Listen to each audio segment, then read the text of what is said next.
Ziba, all the best for tomorrow. If you are appearing for the exam tomorrow, all the best. Just keep one thing in mind more than anything, what actually counts in the prelims examination is the mindset that you enter the exam hall with. So think about it as if you have got nothing to lose and use all the accumulated knowledge and residual information that you have in order to try to solve the problems on spot. So with that calm attitude, if you will go, you will definitely make a difference. But all the best for the performance tomorrow.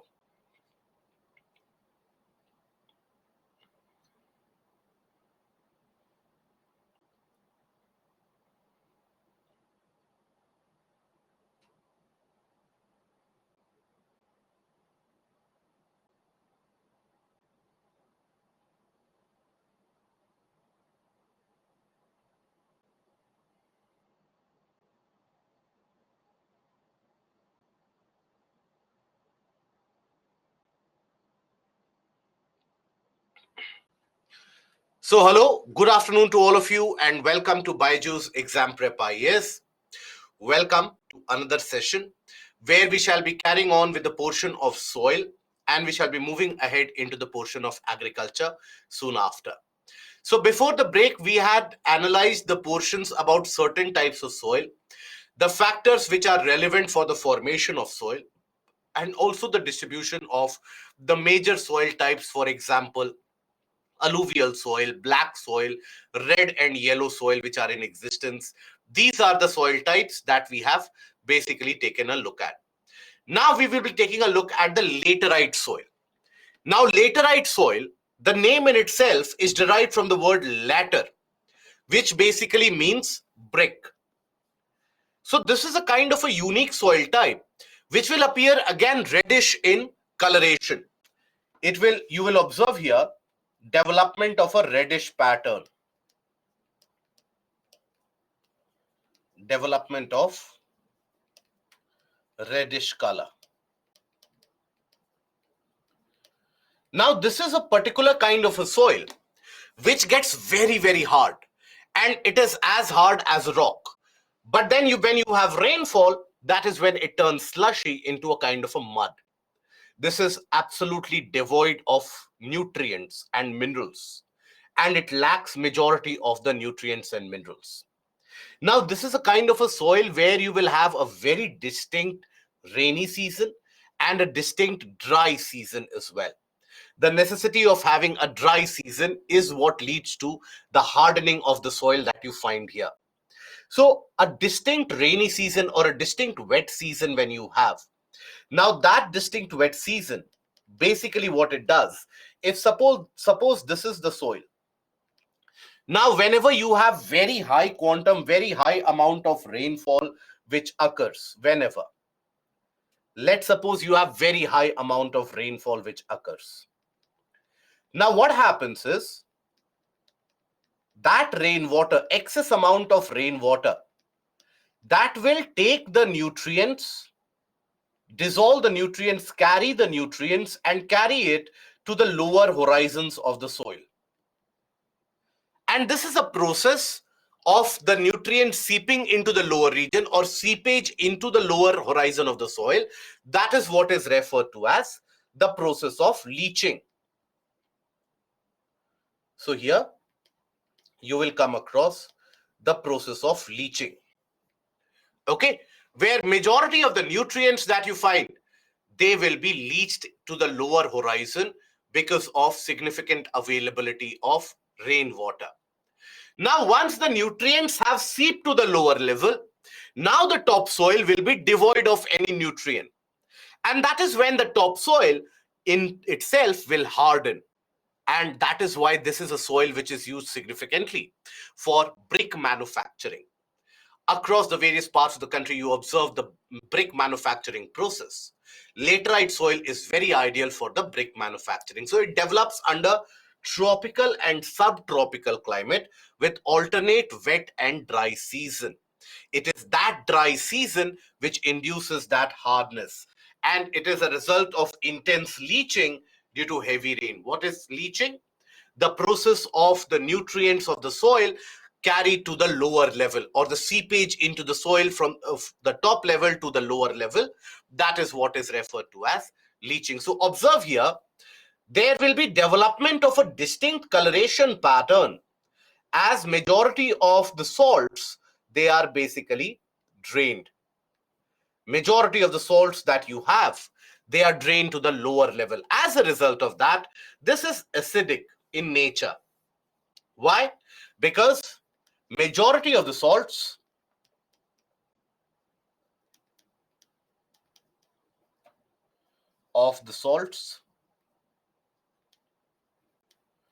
get dissolved in water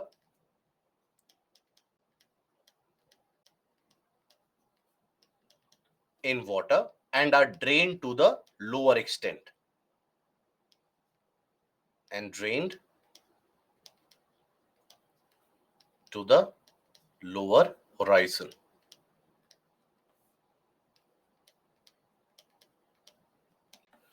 That is why we experience that kind of an infertility. So laterite soil, you will never find it conducive for agricultural purposes. However, conservation techniques have been brought into play. And these conservation techniques, they basically have been utilized in order to stop the outflow of those nutrients, applying significant amount of additional nutrients which are required, and also regular irrigation. That makes the soil usable. And that is where you will observe that in the region of Karnataka, Kerala, and Tamil Nadu, in the hilly areas where you have a very alternate, distinct rainy season where it rains quite significantly, and then you have the dry season as well. So there, this soil is used for growing of tea and coffee. Particularly in the stretches of Karnataka, you will find large coffee plantations sprawling over this laterite soil. In certain areas, this is also used in order to grow cashew nuts and also tapioca. So even those kinds of crops and plants are to be grown. So in the region of Andhra Pradesh, Tamil Nadu, and Kerala, this is also used to grow cashew nuts and sometimes even tapioca. So where are they found? So they are basically spread across the various different parts of the country.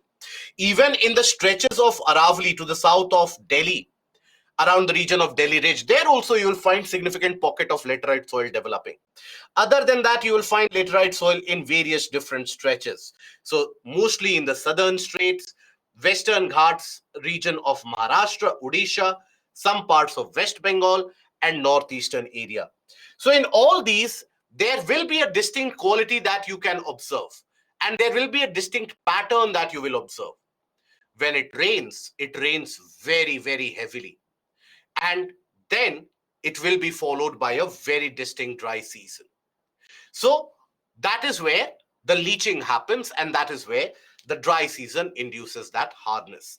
So this is widely used as brick manufacturing, and also we have seen that in southern states now cultivation is being carried out after adopting proper conservation methods.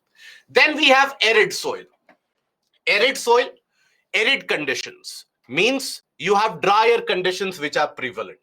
It is in those regions that arid soil will be observed, will be experienced. Now, when we say arid soil here, so they range from red to brown in color. They are sandy in texture, saline in nature. In some areas, the salt content is very high, and common salt is even uh, obtained by evaporation of water. For example, in the region of the run of Kutch, there also you have very arid conditions, very limited amount of rainfall is observed. And due to the dry climate and high temperature, evaporation is very fast. And here, because moisture is not prevalent, so no organic compound will be to be found. So soil lacks humus. Why? Because moisture is unavailable. So this soil lacks organic compound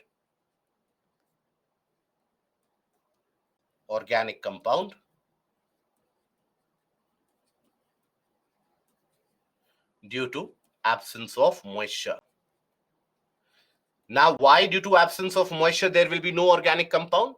So due to absence of moisture, what we come across is the fact that moisture and availability of air along with warm temperature, they are very important for decomposition to take place, breakdown of organic compounds to take place. So if moisture is unavailable, that decomposition process will not happen, and hence organic compound will not be found in an area. Nitrogen is insufficient and phosphate is still prevalent. Then we have the mountainous soil.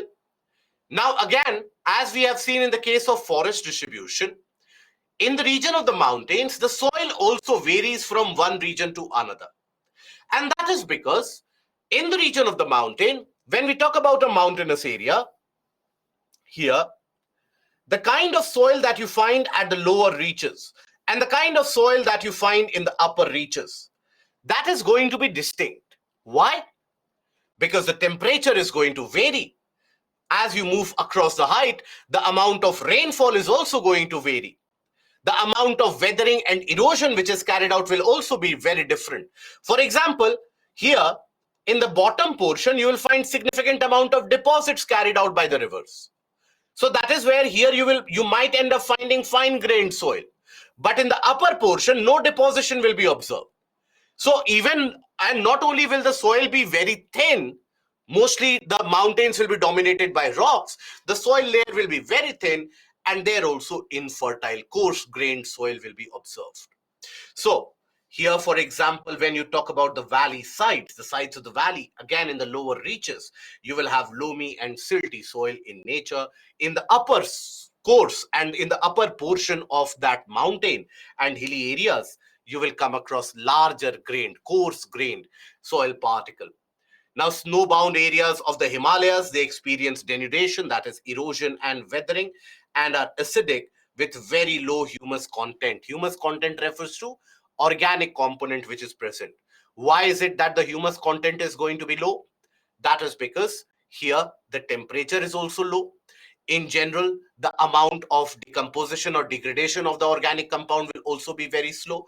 That is why low humus content. And in the lower valley sides, the soils are fertile. Why? Because these are a result of deposits. Result of deposits, which are in general carried out. So that is what you observe in the case of forest and, or rather, mountainous soil. Then we come across another type of soil that is referred to as saline soil. Now, saline soil, salinity is very high. Now, saline soil, for that, generally, you can also observe the formation of saline soil, let's say, in your own backyard. Now, whenever you would have poured water into the soil, you would have observed that if you pour small amount of water, that water is readily absorbed by the soil, taken up by the plants. But when you start pouring in huge and high amount of water in the same region, you would have observed that not only does the water start accumulating, but there is development of a whitish layer on top. As that water goes away, the soil develops that whitish layer. It is basically all the salts which have come up and which have accumulated on top of the soil surface. So that is what you find as the case of saline soil. Now, how is it formed? So basically, here you will observe that if, let's say, this is the soil, now here, when you have, let's say, over irrigation, you have applied significantly larger amount of water than what is required. Now, all that water will go in. Okay. All that water will go in. All that water, what it will do is, it will start dissolving the salts which are present. All the salts which are present in the region will be dissolved very quickly. And there you will find a kind of a solution. All these salts which were present, they are dissolved. Then during the daytime or during the sunny condition, this water will try to evaporate. This water will try to evaporate. In the process, as evaporation happens, only the water gets evaporated. The salts, they get left behind. So when that evaporation of excess water happens, all that salt will get left behind at the surface. And that means all the salts which were distributed in the lower portion of the soil, now they have been brought up and now they have solidified over the surface of the soil. So that is where you will observe the soil to develop that whitish kind of lineation pattern. And then if you will feel that soil, it becomes very hard, almost impenetrable. And then normal rainfall, regular water availability and application won't be able to supply sufficient amount of permeability into the soil layer. So this is a soil which becomes very infertile. And that is where it is also referred to as an Usara soil. Okay, it is very infertile. Infertile means unable to support plant growth. Okay, so that is basically what you observe. So wherever you have poor drainage and dry climate, in those areas, if you end up over irrigating, water will accumulate. Water accumulates, dissolves all the materials, all the salts, then the water evaporates, leaving the salt on the surface, making the soil saline and infertile. Now, this soil which is saline, this will never have moisture retention capacity. It will not be able to hold air within itself as well. So that is why what is done is, or what is carried out is, that gypsum that you come across as a mineral, that gypsum is crushed and added to the soil in small quantities and small amounts. And that gypsum aids to the retention capability of the soil. And that gypsum increases the retention capability of the soil as well. So that is where now this kind of a soil is typically to be found in all those poster areas where you had a significant success of green revolution. Now all the successes that we had due to green revolution, in all those areas you will find that over irrigation is one of the common features, because in the region of Punjab, Haryana, Western UP, you will observe that the total amount of rainfall is so very low that as we looked into the type of forest in those areas, we had what kind of forest naturally growing there? Tropical thorn forest, because the rainfall amount is between 50 to 70 centimeter. But then in order to compensate for the lack of rainfall, because these areas, they grow rice. Rice is a kind of a crop, paddy is a kind of a crop, which is grown in regions which receive 120, 130 centimeter of rainfall. So if you are growing it in Punjab, Haryana and Western UP, in a way, you have to compensate for the lack of water by adding in excess amount of water every point of time. And that excess water gets waterlogged, and that then the soil becomes saline. So here, basically the process of it is waterlogging, excessive irrigation, or waterlogging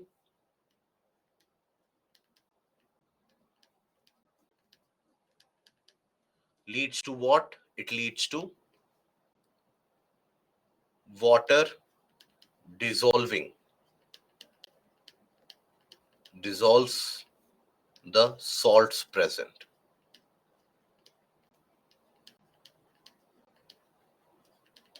Okay, after that, during daytime or when the temperature rises,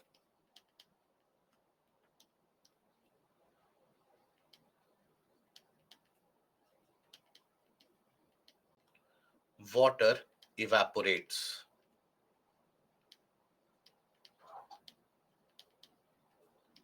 leaving the salt on the surface.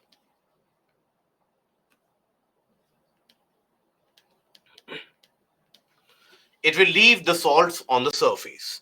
Now, when the salts are left on the surface, the salts harden and solidify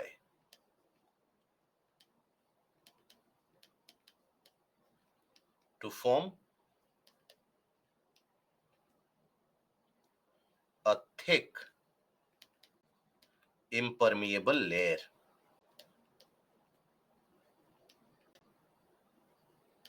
Impermeable means nothing can penetrate that. It forms a very hard substrate. And that is where the soil is unable to take in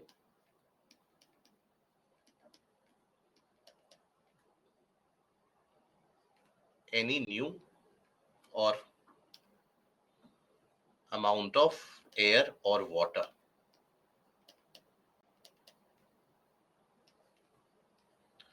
And this is when the soil becomes infertile.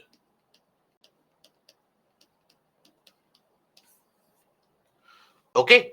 So wherever you have waterlogged conditions, or wherever in general you will observe the soil to indicate very poor drainage condition, it is in those areas that you will find the soil to be infertile in general or turning very saline in nature. So in those areas, let's say you have over irrigated, and over irrigation is a part and parcel of our cultivational processes in majority of the parts of the country, because electricity is provided at a very subsidized rate, and in certain areas even free of cost. So there, what is the normal habit that is inculcated in many of the regions is that, and also these areas are the ones where these are generally deficient in terms of moisture availability. So in the regions of parts of Punjab, Haryana, and Western UP, you will come across a scenario where the over irrigation is carried out. The tube wells are switched on late at night or in the evening, and the tube wells, they continue to run through the night, and they are switched off at 4 a.m., 5 a.m. in the morning. Now that over irrigated water, that water logging, that basically seeps in, and when that seeps in, it will start dissolving all the various soil nutrients in the form of various salts that are present, and all those salts being dissolved in water, next day when the sun rises up and there is a significant amount of heating which is carried out, all this water comes to the surface and evaporates. But when water evaporates, it will always leave the salt layer behind, and that salt layer gets left behind on the surface, hardening the surface, and as a result of that, it becomes impermeable, will not allow the penetration of air and water into it anymore, and the soil turns infertile. So that is why, in order to treat it, you will find that the farmers are advised to add powdered form of gypsum. And what it does is it increases the texture of the soil. This gypsum is in a powdered form, and that is where it will increase the texture of the soil, improve the texture of the soil, and in that way it will improve the air and water retention capacity. So gypsum basically increases the air and water retention capacity.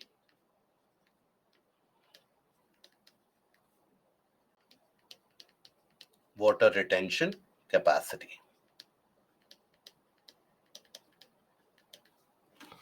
Okay, that is something that you come across.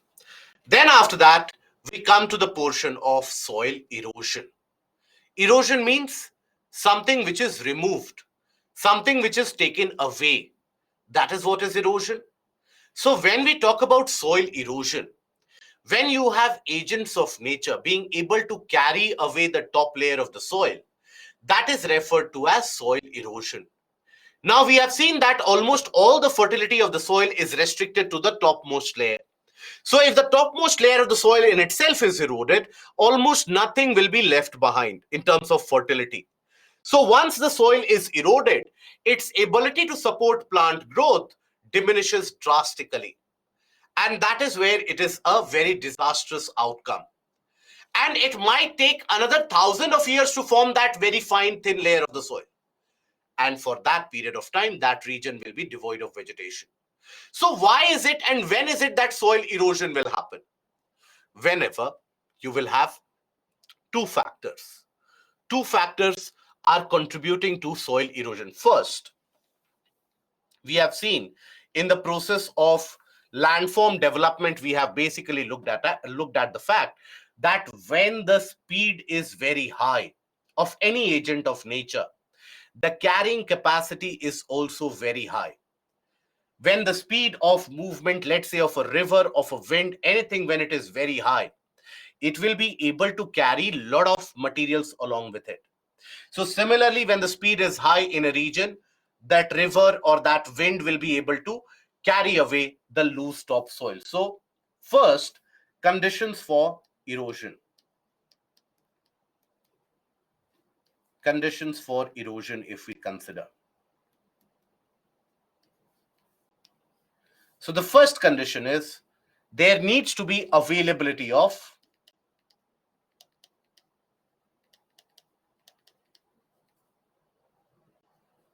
a layer of loose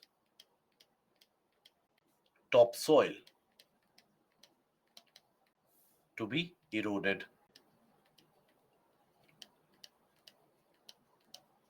Okay, a layer of loose topsoil which can be eroded. And secondly, speed of agents of nature or agents of gradation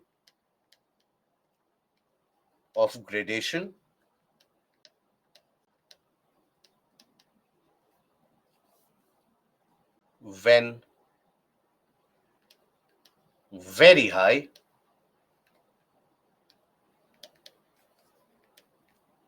is able to carry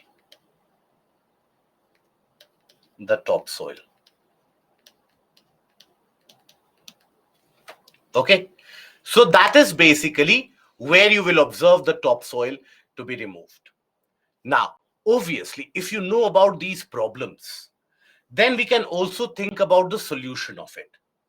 So the solution of it can be ascribable to finding the key points of each of these problems. The first problem, availability of loose soil. Now, in an area which doesn't have any vegetation, let's suppose, you will always come across significant amount of loose soil which is there. So that is why if you, let's say, it is always encouraged to have a plant growth or a tree in any region. If you have a tree cover in an area, that tree will have its own distinct roots as well. It will have a wide network of the roots. Now, what these roots will end up doing is it will end up holding that region of the soil. So that binds the layer of the soil and it doesn't allow the soil to be carried away easily. That is why wherever vegetation is available, that topsoil is bounded by it quite significantly. So nowadays, or whenever you travel across roads, right, in many portions of the roads, nowadays you will come across the fact that the NHAI also has mandated the presence of trees on the sides of the roads. While planting of trees on the sides of the roads has got obvious advantages in terms of dimming of the light pollution, sound and noise pollution, etc. But majorly, when you have the presence of these trees, that binds the soil in a particular region, that holds the soil in the particular region and doesn't allow it to get drained away. That is why, in general, you will find that wherever you have the presence of the trees, the road in that region is held in its place. And wherever you don't have trees, there you will find as the road moves, suddenly there will be a kind of an upward, downward undulation which will be there. Why? Because the soil underneath that road, that has simply given way, that has simply been moved. So that is where you have the role of the trees and the plants to be very, very instrumental. Now here, The denudation of the soil cover, or basically denudation means removal, right? The removal of the soil cover and subsequent washing down is described as soil erosion. And processes of formation and erosion, they go simultaneously, but generally if erosion happens at a quicker pace, that is when we refer to that entire process as soil erosion. So let us take a look at the various different types of soil erosion which is carried out. So even if you think about it, wherever you have very loose dry soil, even the rainwater is able to erode that soil. How? So for example, if let's say you have the region of the topsoil, now rainwater droplets, if you observe carefully, these rainwater droplets, when they hit the ground, they will cause a kind of a splash. They will cause a kind of a splash. And in that region, that soil will be taken away. It will be deposited somewhere else. Next time the rainwater falls there, again there will be a splash. So as a result of that, here also, in the minutest and the smallest of the portion also, you have erosion which is carried out. And that is what is also termed as splash erosion. Splash erosion. Okay, so that is something that you will come across. Now, let us take a look at the various types. We start with the basic type, that is the sheet erosion. Sheet erosion. Now, in the case of sheet erosion, the very thin layer of that topsoil that is drained away, let's say after the occurrence of rainfall, if you have significant amount of rainfall which has occurred, and there is loose soil. So generally you will find that there is a kind of a movement. There is a kind of a movement of water. Whenever it would rain, even in your locality, you would have basically observed that after it rains or while it is raining, water follows a kind of a path along the gradient. Wherever there is a slope, water starts following that path, water starts draining down that path. And when the water starts draining down that path, it will carry all the loose soil along with it. So observe here, observe that how the top layer of the soil has been distinctly carried away in the form of a small channel. So here the erosion has happened in the form of like a sheet, and hence it is referred to as sheet erosion. Many of the times it is not even discernible or observable with the naked eye. Only after prolonged identification and prolonged attention will you be able to observe that some layer of the topsoil has been carried away by the water. Now, in this case, let's suppose it rains again. Let's suppose.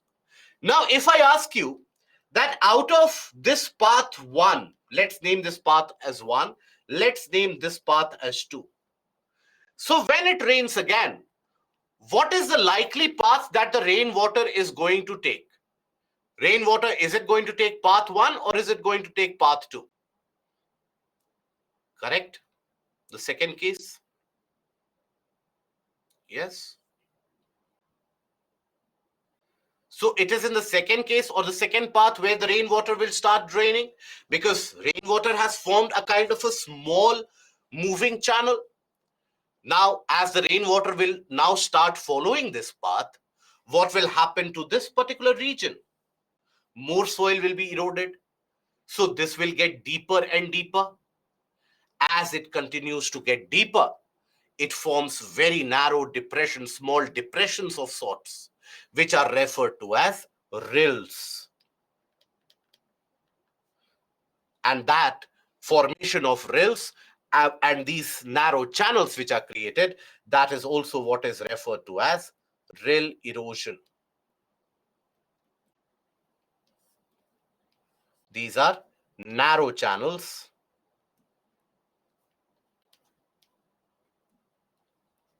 formed due to erosion.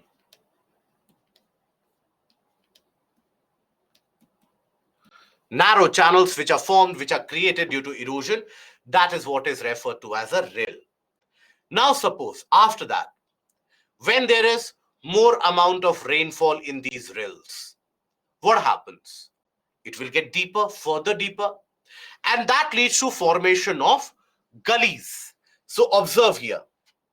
Observe how the channel has gotten significantly deeper. So this forms what is referred to as a gully. And this process of formation of gully, that is also what is referred to as gully erosion.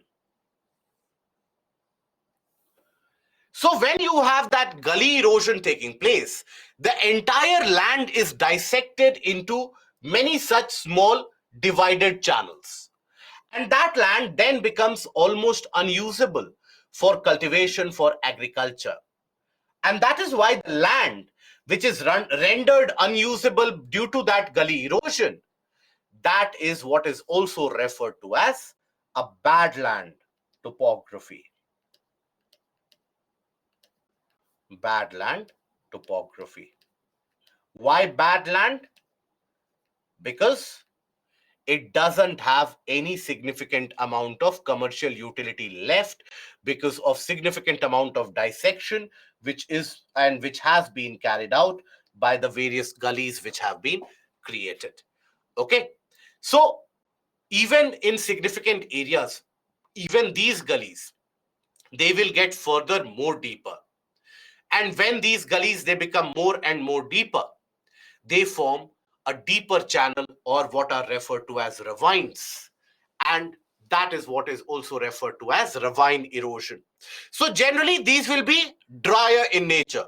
When you come across these events and these regions, it will be very dry.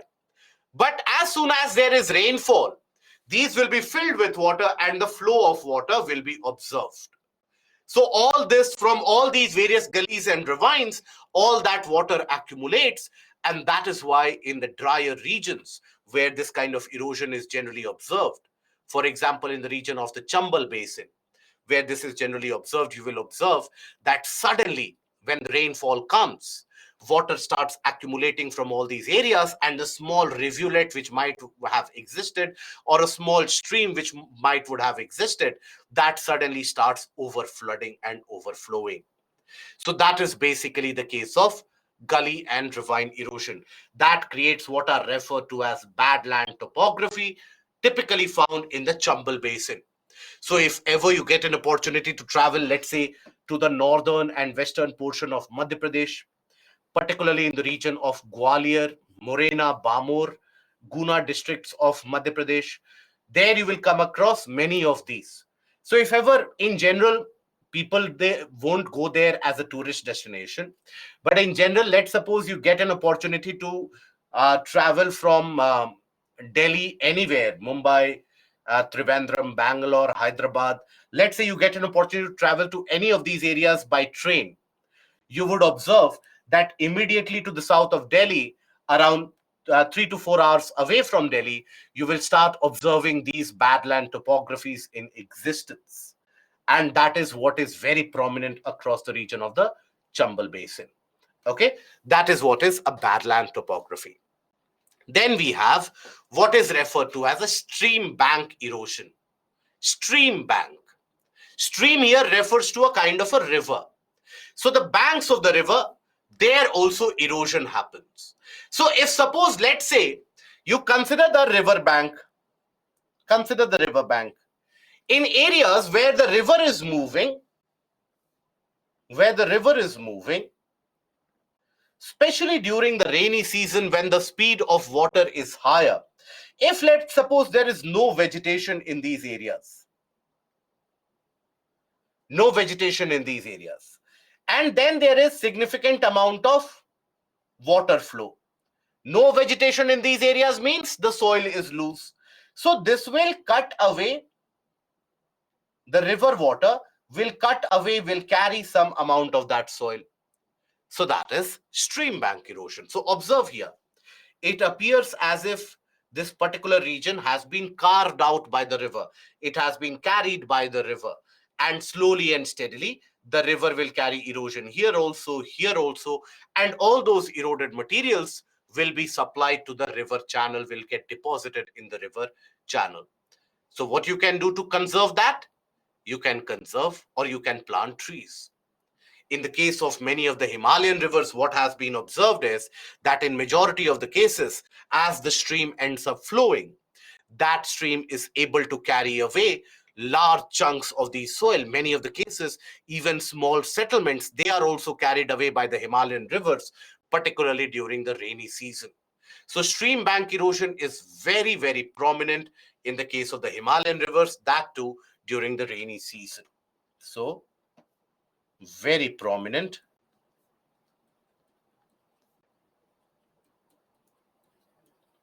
in the rainy season.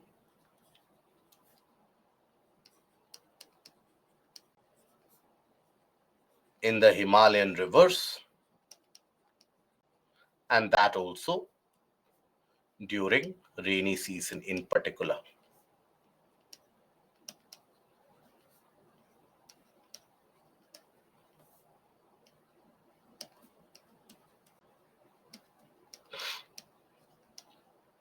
Okay, there you will find or you will come across the instances of stream bank erosion. In Odisha, also gully erosion. Yes. So even in area C, Tara, you have said about gully erosion being observed even in Odisha. So in certain parts and certain small areas, you will also find it to be present in West Bengal, Jharkhand, Chhattisgarh. Almost in every area you will find, wherever you have a slope, you will always end up finding that there is a kind of a gully erosion carried out in some region or other. In Chambal Basin, it is carried out over a very large scale. A very large area has been eroded by these gullies. You will, in the dry season, you will come across these small mounds of soil divided by these deep ravines, which are dry as long as it is not raining. When it is raining, water will start pouring through, flowing through all of them, moving into the river or moving into any kind of a stream. Are meanders formation a result of such erosion, stream bank erosion? Meanders, they, and when we talk about meander formation, there also stream bank erosion is carried out. And in there also, when we talk about the deepening of the meanders over a period of time, that is again a form of stream bank erosion. But stream bank erosion is also carried out significantly even if the river is moving in a slightly straight path. There also you will observe the stream bank erosion, provided that the banks of the river, they are having the loose soil which can be carried away very easily. Gully erosion in Western Ghats, in general, it is not prominent in Western Ghats because Western Ghats is densely vegetated or is under dense vegetation. So the availability of loose soil is not very significant. However, in some portions around the southern part of Maharashtra, that is around Ratnagiri, in some of those areas to the south of Chiploon, as you move to the south of Mumbai, you will come across the regions such as Chiploon and so on. So to the south of Chiploon and so on, to the north of Ratnagiri, there you will observe significant amount of gully erosion. But as you come to the southern extent of the Western Ghats, gully erosion is not so prominent anymore. Okay. Now, then we come across the wind erosion. So wind erosion is when the wind is able to carry the fine materials and the fine particles along with it. So this will only happen when the wind has got very high speed. And when the wind has got very high speed, where is it that the wind will be able to attain very high speed? In the regions where you have low obstruction or low frictional force applied to the wind. So wherever wind doesn't have a lot of frictional force or friction which is associated, wind is able to carry a lot of materials along with it. And that is where wind erosion is prominent. So generally observed in dry areas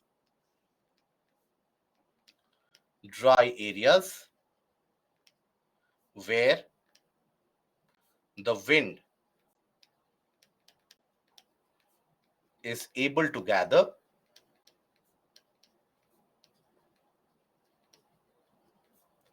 very high speed.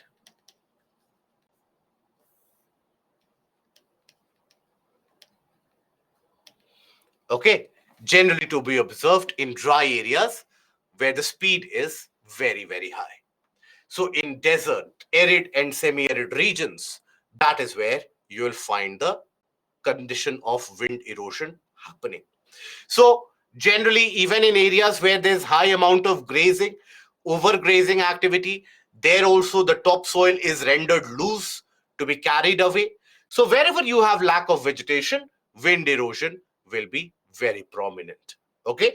If you have a lot of trees in between, the wind speed will automatically be reduced and the topsoil will not be very loose anymore. So that is where wind erosion can be prevented. High gradation. What is the question? High gradation? Do you want to understand what is high gradation? Gradation is basically an activity of a combined process of erosion, transportation, and deposition. That is what is referred to as gradation. So please clarify the question what you are trying to ask here. Dhanya, wind erosion at the time of storm is possible? Yes. If the soil is loose, the wind speed is going to be high. There also, you will observe this kind of a wind erosion taking place. So Vivek, I hope that you understood what you were trying to ask about gradation, or is there any doubt which prevails? What is the doubt? Kindly clarify so that I'll be able to answer to that. Then we come across the process of soil degradation. Degradation of soil means what? The quality of soil has reduced. Quality of soil, how do we consider the quality of soil? So quality is basically any kind of soil which is able to support natural vegetation. It is considered to be a good soil. Any kind of soil which doesn't have natural vegetation means infertile. So that decline in quality can happen because of various reasons. It can happen because in the case of a soil, maybe there's a decline in soil fertility. Okay. Or maybe there is erosion. So in any of the cases, there's a decline in soil quality. Decline in soil quality.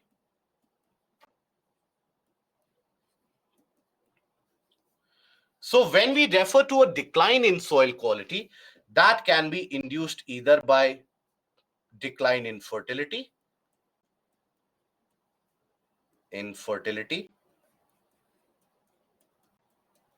or soil erosion. We have seen why soil erosion happens.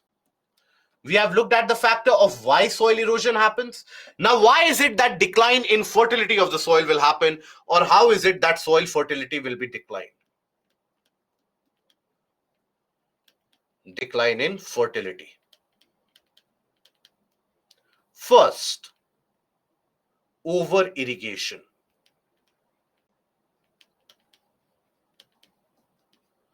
Whenever you have over irrigation, excessive amount of water is applied as compared to what is required by the soil. All that water does is it brings out the dissolved salts on the surface during evaporation, creates a saline or an ooser soil which is infertile, which is unable to support significant amount of vegetation. So there you will have decline in fertility. Then other factor is over application of fertilizers.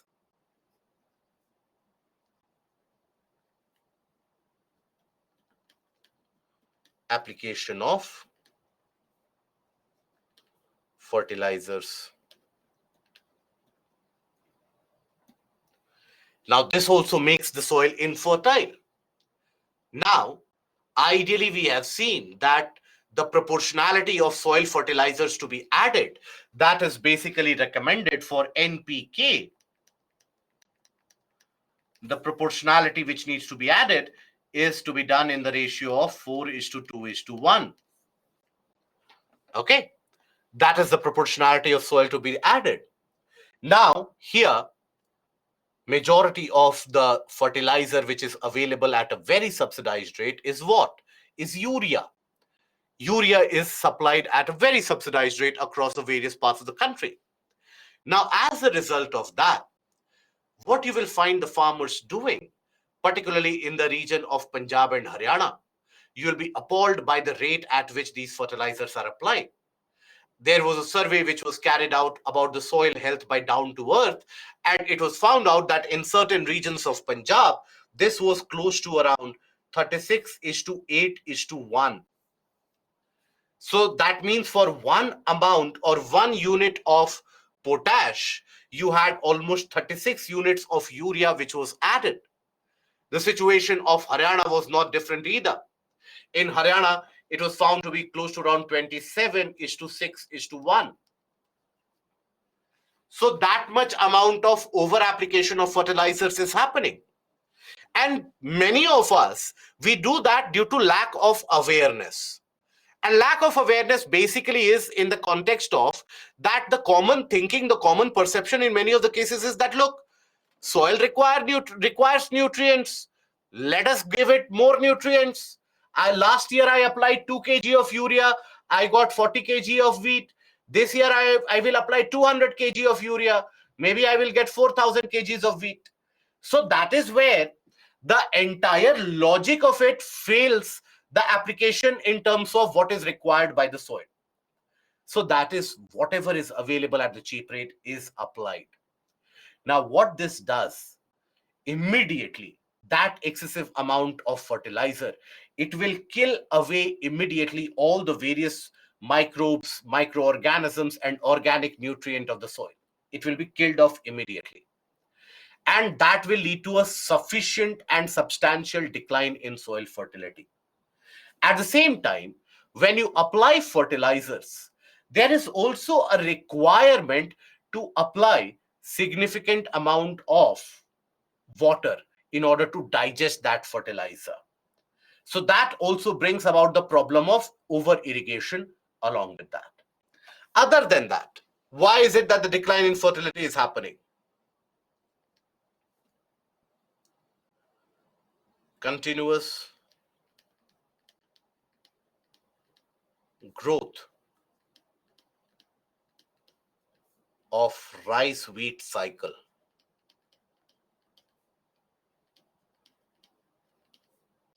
Rice wheat cycle. What is this rice wheat cycle? So in majority of the parts of the country, you will find the farmers growing rice, then they will grow wheat, then again they will grow rice, then after harvesting rice, immediately they will grow wheat, immediately after harvesting wheat, they will again grow rice. So if this continues to happen, there is no time for the soil to regain its fertility and no time for the soil to recharge the nutrients available to it. Ideally, that is why what is advisable is after you have had a season of rice and wheat crop, if you have grown, for the next couple of months, you should allow the soil to regain its fertility status by growing maybe peas, pulses, leguminous plants, which will carry out nitrogen fixation and will naturally augment the nitrogen component present in the soil. But that is not done. Consistently, rice and wheat is grown, more particularly so in the green revolution areas. The green revolution areas in the region of Punjab, Haryana, Western UP that you will come across. This is a very consistent and common phenomena to be observed in those areas. And this is a question that UPSC has asked multiple times, both in the portion of optional area of geography as well as in GS paper 3 of mains. It is GS paper 3 of mains which deals with agriculture. There also UPSC has asked a question about it, that how to get rid of the rice wheat problem. Why do we have that rice wheat problem in India, and what are the disadvantages of that rice wheat cycle which is brought about in India? So that is where decline in fertility tends to happen. Then over a period of time, you also have the situation of lack of irrigation. So here you will also come across a situation where there is lack of irrigation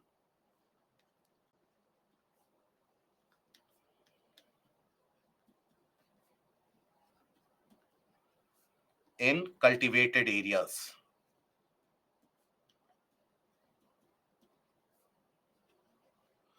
And when you will come across lack of irrigation in the cultivated areas, what it leads to significantly and more prominently in many regions is it will lead to formation of arid soil.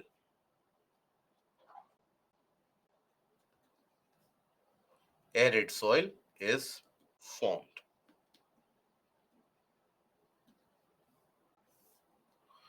Okay, you will come across the formation of arid soil. So that is basically what you observe in many of the cases. And also unsustainable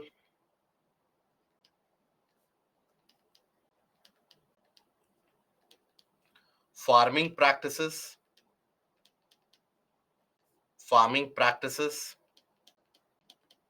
that is growing crops which are not suitable for the region,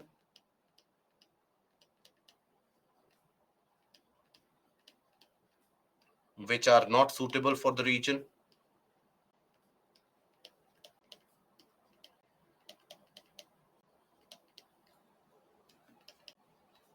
a region. And then another major factor which is leading to a decline in soil fertility in majority of the parts of the country is basically land and soil pollution.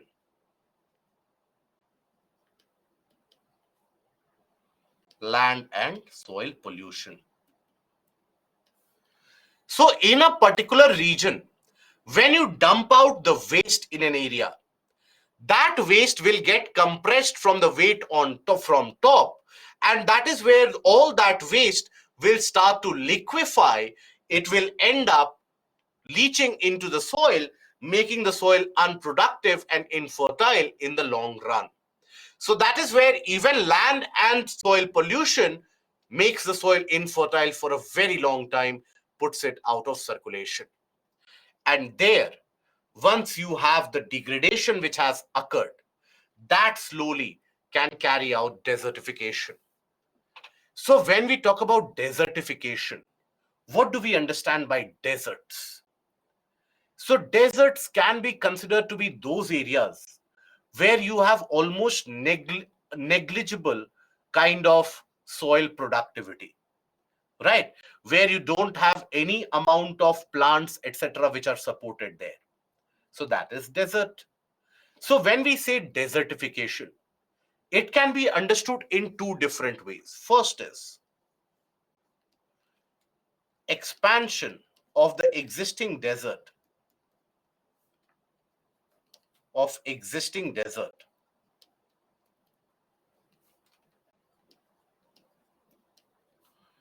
in the peripheral areas.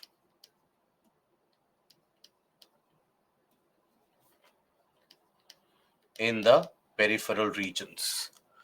What does that mean? So suppose you have a particular desert in an area.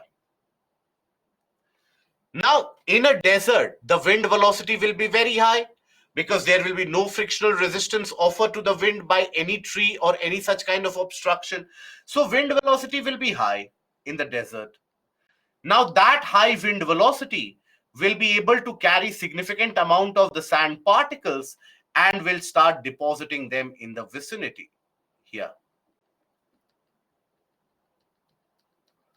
In the vicinity, all of those sand particles will be deposited, let's suppose. Now, in a region where sand particles have been deposited, do you think that now you can grow plants in that region? Obviously not. You cannot grow plants in that region because now that is covered with sand. So that is what? An expansion of the existing desert land. So that is expansion of existing deserts in the peripheral regions that can lead to desertification. In fact, for a long period of time, this was thought to be the only reason why desertification will happen, why a region will get converted into a desert. It was thought that it could be only due to the expansion of the existing desert. But later on, and in the past few years, that is the past 5 to 10 years, it has been understood that a productive land which doesn't lie near a desert, even that productive land can turn into a desert provided there is soil degradation. So basically, the other factor which was understood was degradation of the land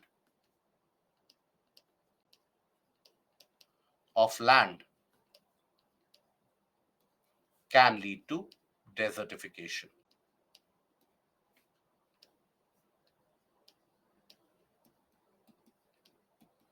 Peripheral means surrounding areas. Periphery, surrounding, that is peripheral. Unsustainable farming practices, for example, growing rice or paddy in regions which receive less rainfall. Sugarcane in areas which receive very less rainfall. That is unsustainable farming practice. So here, when we talk about degradation leading to desertification, how does that happen? So when you have, let's suppose, we have seen that various different events or causes which can lead to degradation. Degradation can happen because of soil erosion or decline in fertility. We have looked at the factors which lead to soil erosion. We have looked at the factors which lead to decline in fertility. Let's suppose any of these have been triggered. There has been a decline in fertility, let's suppose, due to overuse or over application of fertilizers. Now, in that case, you have soil degradation or degraded land. Degraded land. Okay. Now, that degraded land, there you will observe inability to support vegetation, to support natural vegetation, right?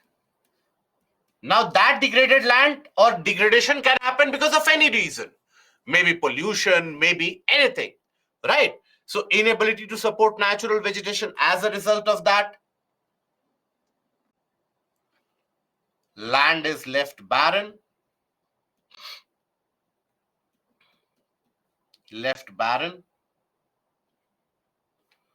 with loose soil on top.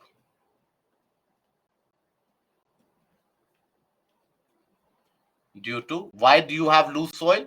Due to lack of vegetation. That is why you have loose soil. Then after that,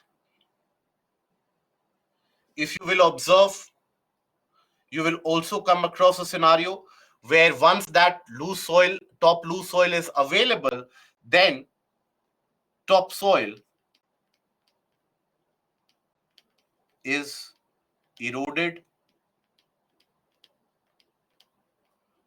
exposing the infertile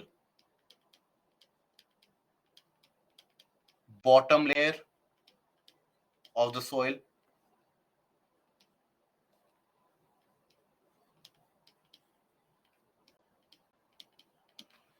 Infertile bottom layer of the soil will be exposed.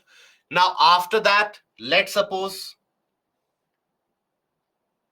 there is significantly, this process carries out. So when the bottom layer of the soil is exposed, means no vegetation in that area, no organic compound in that area. Organic component, the quantum of organic component per square inch of that soil, that will decline at an exponential rate. So that means no organic productivity,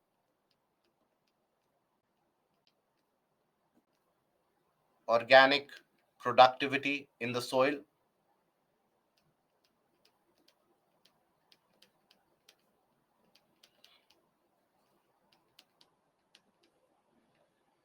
No organic productivity in the soil. And when you don't have any organic productivity in the soil, the region becomes a desert.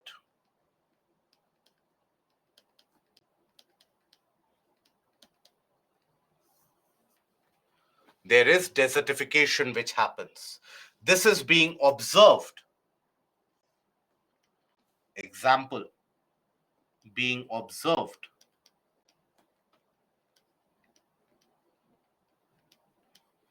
in the states of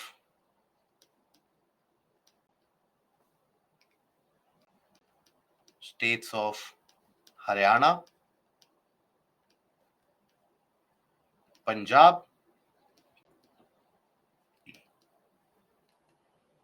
Western UP, etc. Why typically in these areas is because it is in these areas where majority of these factors that we have seen for soil degradation, majority of these are at play in these particular regions of the country, which have been the poster child of green revolution. But then now, almost almost half a century later, since the Green Revolution was launched, we get to know about the lacunae or the limitations also. So that is basically how land degradation can lead to, or soil degradation can lead to desertification. So I'll give you a practice question from this also. Try to write a mains answer from that. So I'll give a practice question for the mains portion.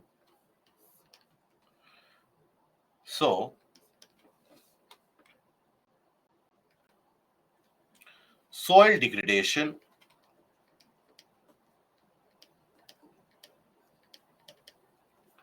is a causative factor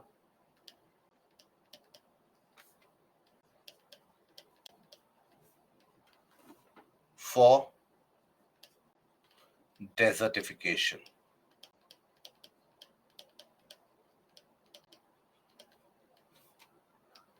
In the context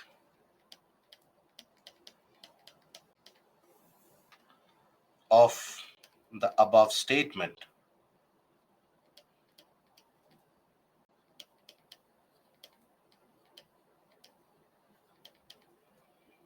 analyze the factors which lead to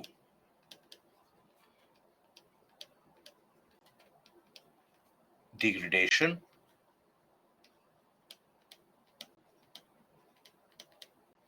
and also discuss how degradation leads to desertification.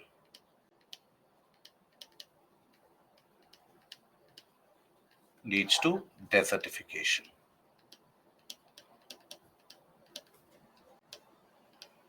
Okay? 15 marks, 250 words.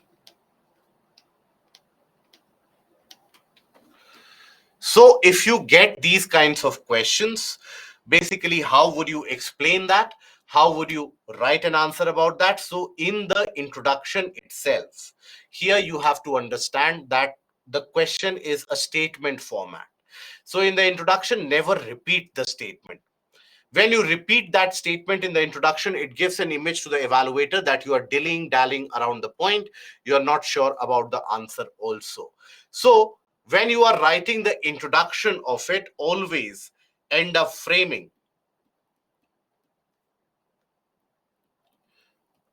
what do we mean by soil degradation. Soil degradation is what? Address this portion of soil degradation. Why soil degradation happens?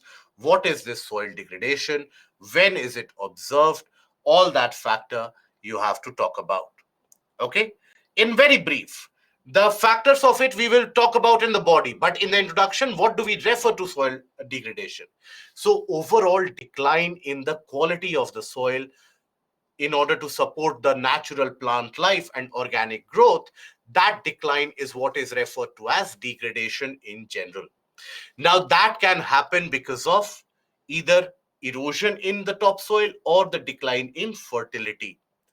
That will be your end of introduction. In the body, you can initiate that further, you can delve it down further, you can talk about the fact that while erosion is carried out whenever you have a lack of significant vegetation binding the soil in its place, but when we talk about decline in fertility, that can be initiated by a host of factors. And here, always, in order to save time, in order to save space, always I would advise to go for flowchart, block images, etc. For example, you can have a kind of a flowchart somewhat like this: decline in fertility.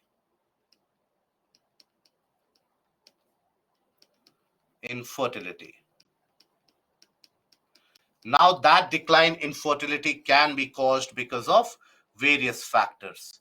List them like this. Now what it does is, this basic thing that you will carry out, this basic exercise will make your answer much more readable.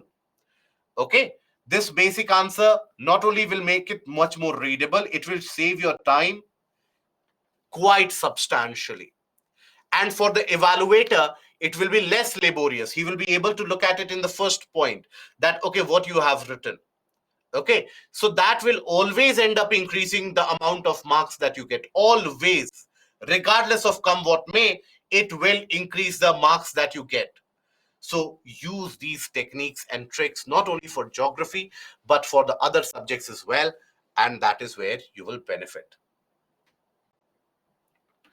Over irrigation, how reduce the fertility of the soil? Over irrigation creates saline soil, isn't it? We have seen that over irrigation, whenever it happens, it leads to the formation of ooser or saline soil. So that is a kind of decline in fertility. So over irrigation means significant amount of the salts, they are dissolved in that water, and as the water evaporates, the salts are accumulated on the surface. So that makes the soil infertile. Words written in diagrams, flowchart are also considered as word limit. Generally, they are not counted in word limit, generally, right? But in eventually, when you are using these kind of flowcharts and diagrams, you don't end up exceeding the word limit. It is when you start writing in paragraph manner, that is where you keep on stretching and writing long paragraphs. So whenever you will draw in the form of the flowchart or blocks, that will be very beneficial. Okay, Abhijit. How we can stop the natural expansion of desert due to wind movement in the peripheral area having sparse vegetation? A good question. That is by planting trees. If you plant trees around, hedges around, the wind velocity will be stopped, and whatever sand the wind is carrying, that will be dropped there itself. That is why in Africa, you would have come across the portion of discussion in current affairs also. Africa is building a green wall, and that green wall is not a wall which is green colored, but in that entire stretch to the south of the Sahara, it is planting a series of trees in a longitudinal fashion so that it can stop the peripheral expansion of the Sahara desert. Okay, need to mention about gradation. Vivek, I think your understanding of gradation is not proper. What is gradation? Gradation is whenever you have the movement of river, wind, etc., which is eroding the topsoil. That is gradation. That is erosion. Leave gradation as of now. Okay. Don't think about gradation. Gradation is a combined action of erosion, transportation, and deposition. When we talk about decline in soil fertility, do we have to talk about deposition? Do we have to talk about transportation? No, we have to only concentrate upon erosion. So why is it that erosion happens? So that is not required to be answered in this question. Why is it that degradation of soil happens? That is what you have to understand, and that is what you have to explain. Always understand the basic mistake that majority of the candidates they do in answer writing is they write what they know rather than writing what is asked in the question. Don't commit the same mistake. Write only the answer what is asked. So the question is, analyze the factors which lead to degradation. So a basic: erosion, decline in fertility.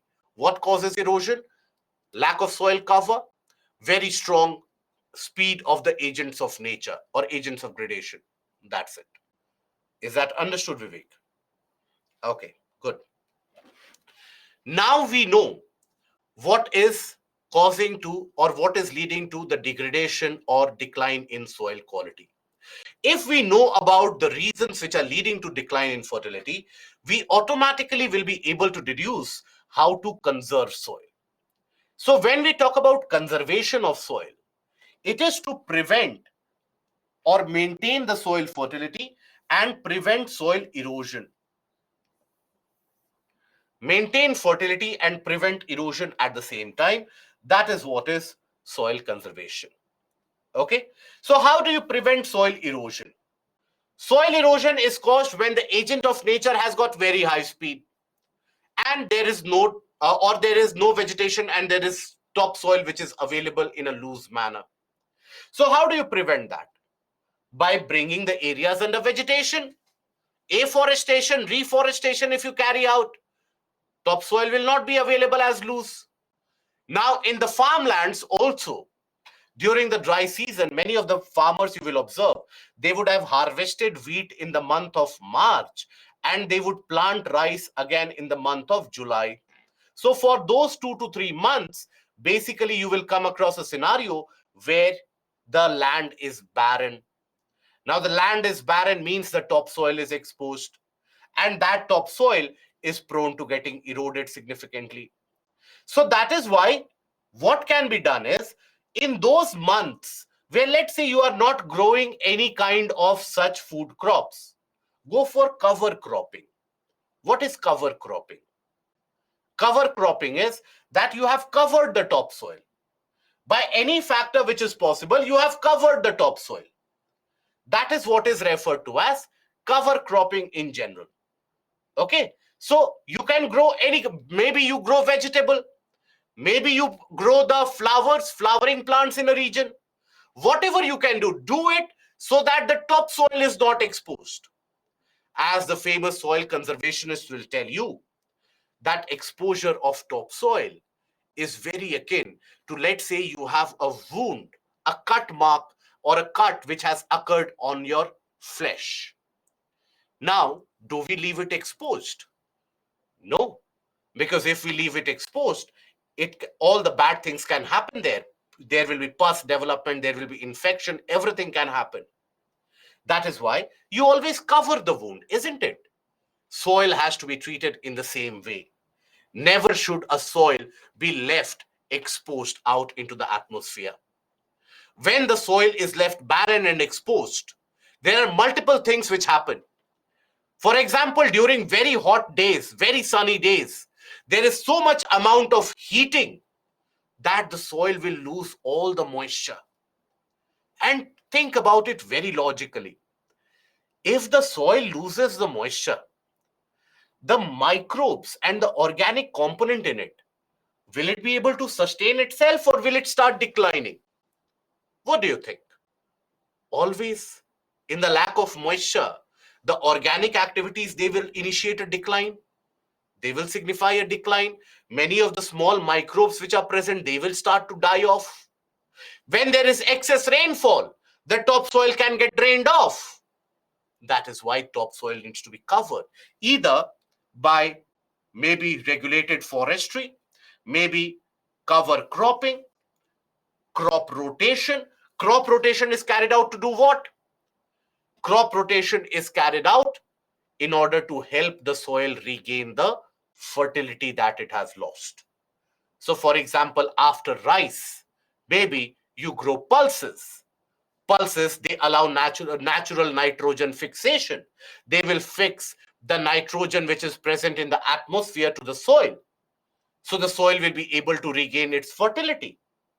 There is also a process that is referred to as mulching. Mulching. Mulching we will cover in the later portions of agriculture.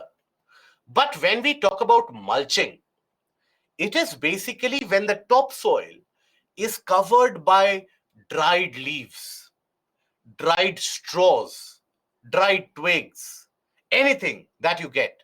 Sometimes even biodegradable plastics. So all these, they cover the topsoil so that it is not left exposed to the mercy of nature. So by that, you can help the soil maintain its fertility level. Now, what about the regions where you have slope? Regions where you have the slope, water gains very high speed. So that is where you go for terrace cultivation, terrace farming. right? You go for contour terracing. Contour refers to, what is the meaning of contour? Contour is an English term. What is the meaning of contour? Let me see if any of us are aware and what is the level of vocabulary that we are playing with. So what is the meaning of contour? Okay. Contour basically refers to a kind of a linear or a sinuous line that you have, right? A lineation or a shape which is drawn in a linear pattern, that is contour. So any image will have contour lines, right? Contour lines have developed. It is like creatures which have developed in a region. So that is basically contour. Okay. Now this contour overall, if you will observe here, there has been a kind of a contour terracing which has been developed. So this region earlier would have been like this. Now you have terraces which have been developed across a linear pattern, contour terracing. So in this case, what will happen? Let's suppose there is rainfall. Now earlier what would have happened is rainwater would have simply drained away, carried away a lot of topsoil with it. But now what is happening is that rainwater will stay in a region, then drop, then again stay in the region, then maybe drop. So the erosion which will be carried out will be prevented. For example, the Yunnan province of China, the southern part of China, there you have had many problems. So that is a hilly region, that is the hilly terrain, a territory in general. So in that southern part of China, you will observe that earlier they used to suffer quite significantly by due to soil erosion. A lot of that topsoil would be carried away. Now, over a period of time, they carried out this process of terrace farming or contour terracing. And that is when that region started prospering. And that region now is one of the larger rice producing areas in China, because now the water is stable in an area. And anyway, southern China always received high rainfall. That is why it would experience so much amount of soil erosion. So that is contour terrace. Many areas in Nilgiris, in the Nilgiri ranges, in the Nilgiri region of southern part of India, you'll find many regions exhibiting this kind of contour terracing feature.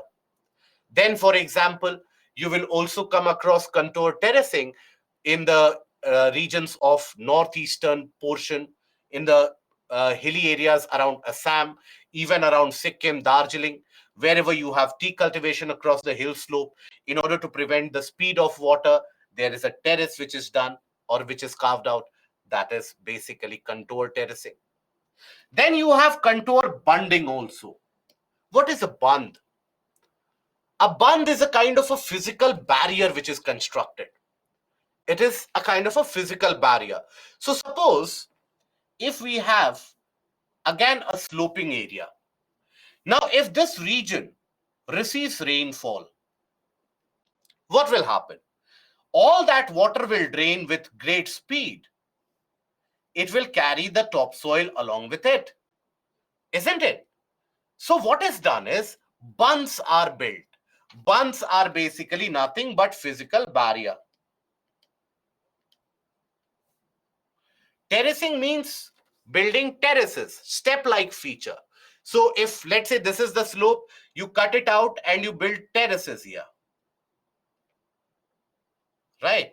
That is what is contour terracing, or what is also referred to as step farming and terrace farming. Okay? You have the building of terraces. Okay? Now, bunds are physical barriers built to prevent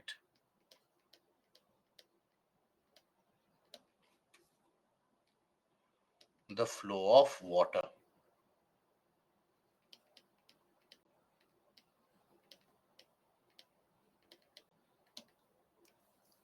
Contour bunds mean you build it across a linear pattern, across a kind of a topographical linearity. If you think about it, I'll show you. So again, suppose that you have a slope, not very steep, but a slope nonetheless. So whenever water will be there due to rainfall, all that water will drain away the topsoil. So if you take a look at what can be done in this, you can have the construction in these areas over small distances. You can have the construction of these bunds, right?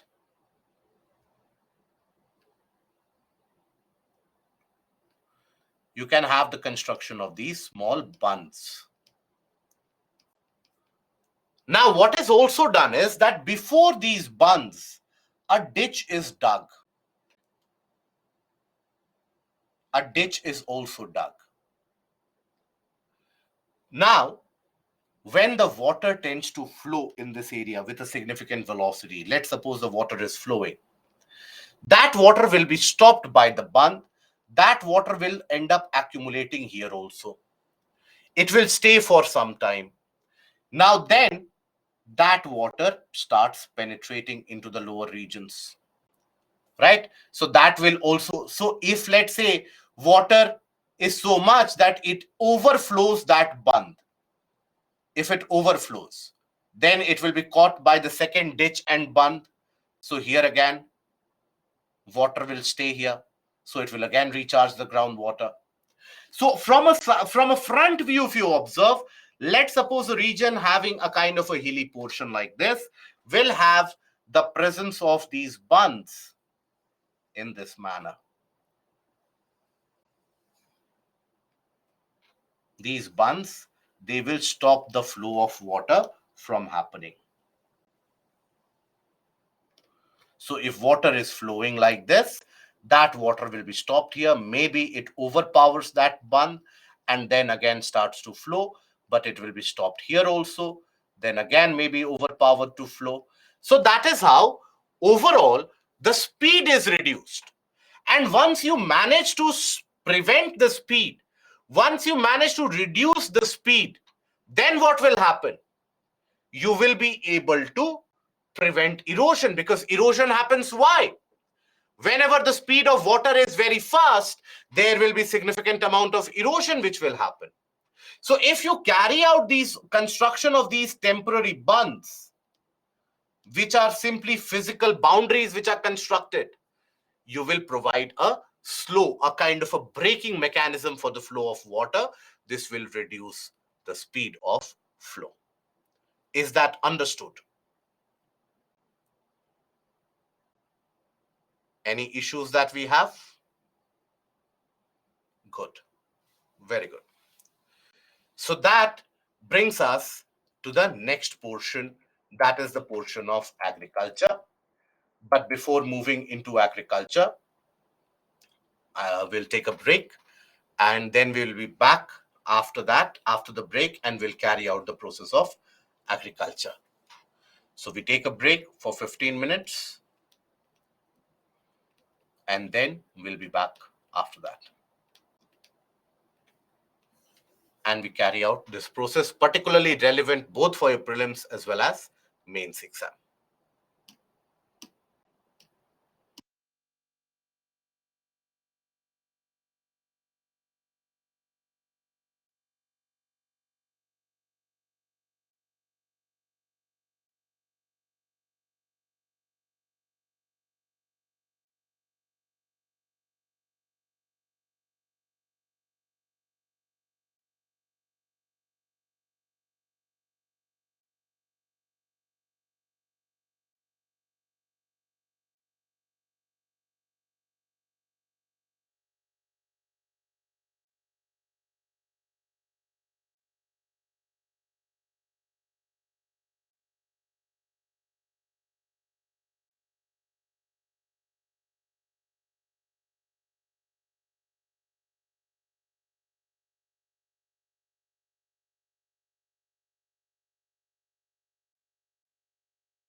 A confirmation about the audio, please, guys. If the audio is clear and available, kindly confirm the same. Thank you.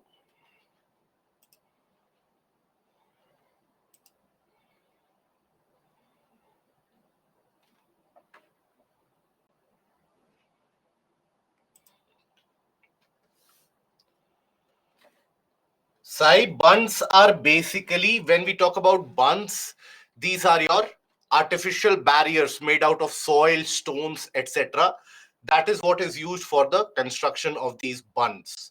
And they, in a way, prevent the flow of water by stopping or reducing the speed of flow. So when the speed of flow of water is reduced, its ability to erode is also reduced. And that is where soil erosion can be reduced by the construction of these bunds. Okay. So now we come to the portion of agriculture. So here, when we talk about agriculture, this is the portion which is becoming increasingly relevant in the examination, both in the prelims as well as in the mains. So while in the prelims, you get questions about, in the prelims,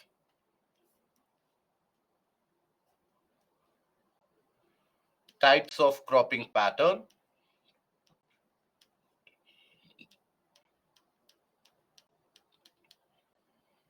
cropping pattern,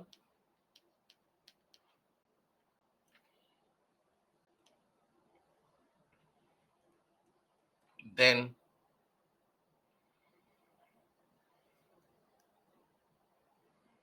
you also get question about crops, conditions required,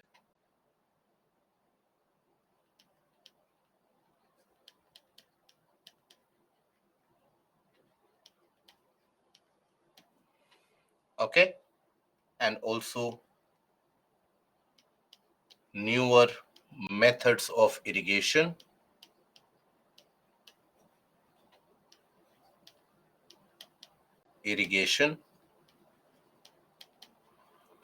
So these are the areas which are dominated in the prelims examination. When we talk about the types of crops, so what are the types of crops which can be grown in any particular area? So that also is something which you can expect here. So types of crops,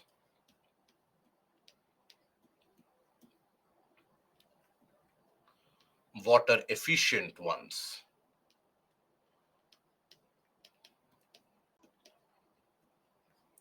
that is something that you will come across. And then in the mains exam,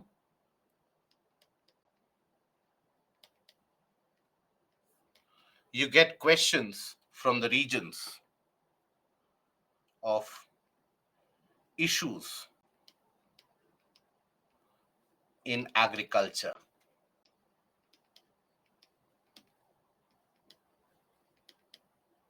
organic farming,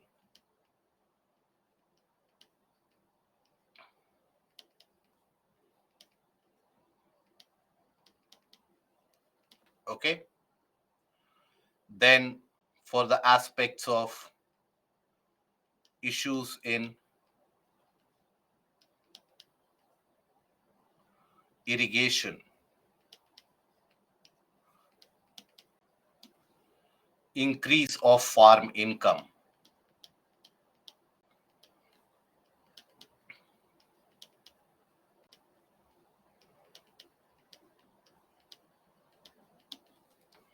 okay? So these are the areas from which questions are framed in the mains exam. And for the mains exam, the questions from agriculture will be asked in GS paper 3. It is not asked in GS paper 1. It is to be asked in GS paper 3.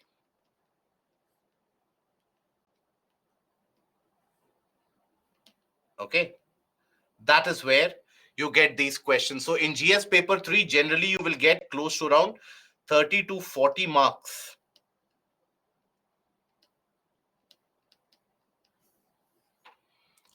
Worth of questions appearing in this area. Now for this, I would also ask you and urge you to keep a track of the portion of current affairs. current affairs, particularly newer methodologies of irrigation, newer methodologies of agriculture, which is being carried out, some of the examples of successful case stories and case studies about how agricultural productivity has improved in a particular area, all of that we can carry it out. So that is the portion for which I would urge you to read the portion of current affairs quite significantly. And not only the newspapers, even magazines such as Down to Earth will be very relevant in this area. So here, newspapers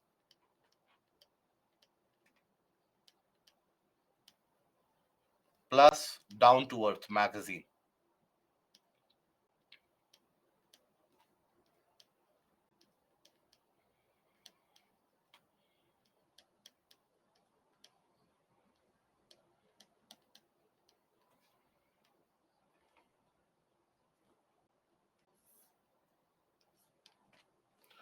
Okay. If you just adhere to these basics, there is no reason why you should not be able to perform in the questions being asked from agriculture. Now, UPSC has been putting some amount of stress and some amount of attention into the portion of agriculture. And the reason is very simple. It is not as if suddenly UPSC has gained some amount of undue interest in agriculture and it is pursuing that. No.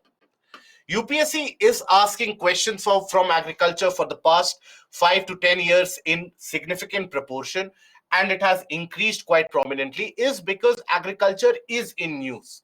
Agriculture has been in news. Just that we end up following very different kind of news stories.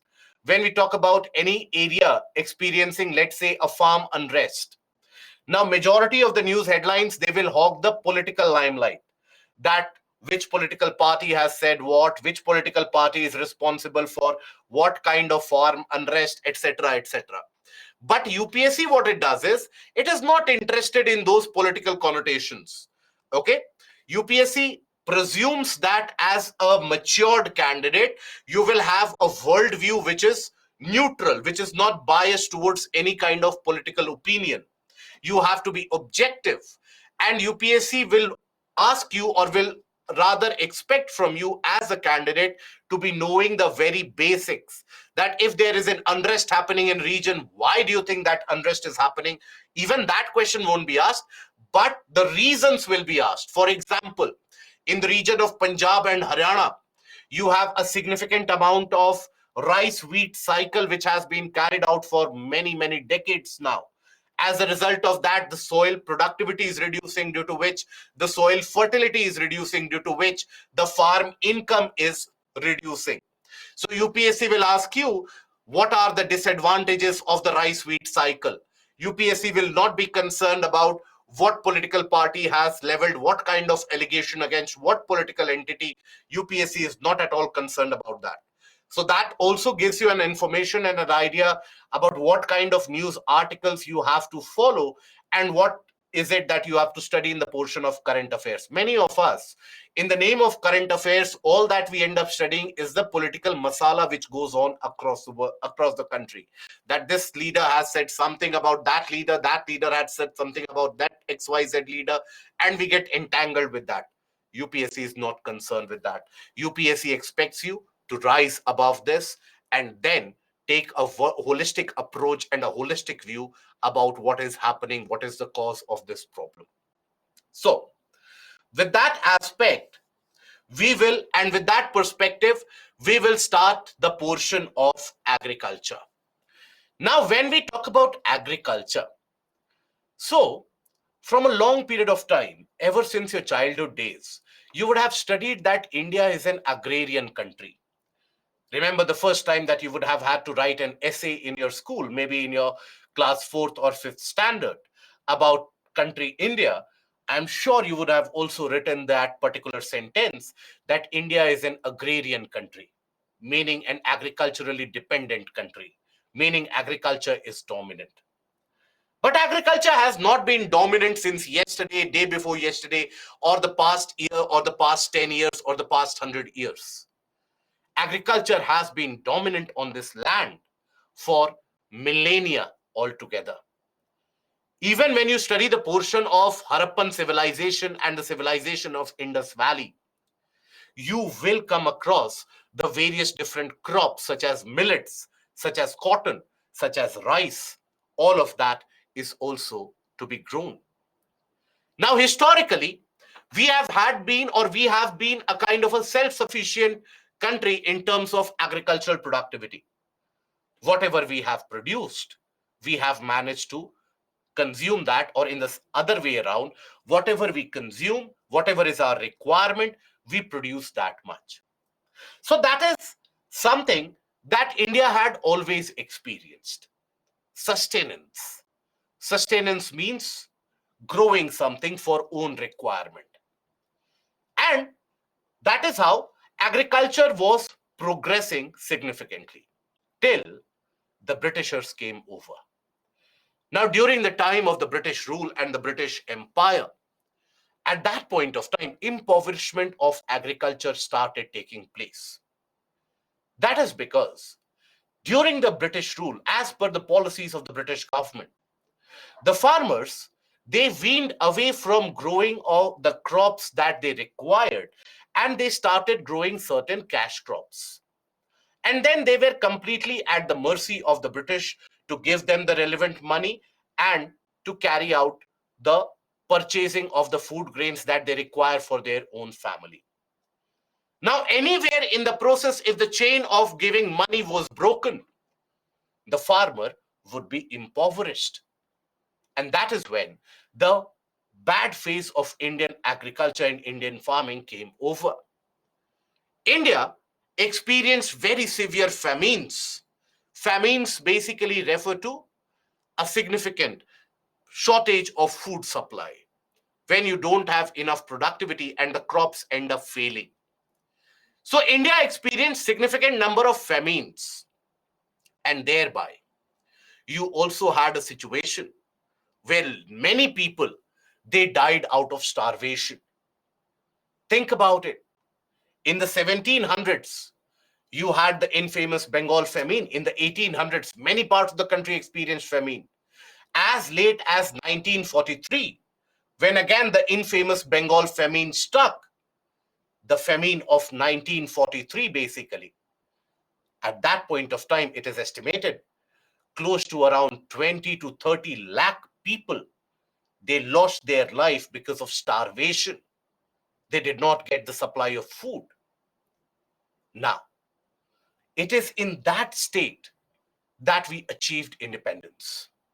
Now, imagine lack of food, people dying out of starvation, and millions of people, they lost their life. They have lost their life. Millions of Indians have lost their life at the hands of the British because of the British policy induced famines. All of us, we talk about the atrocities caused by Adolf Hitler.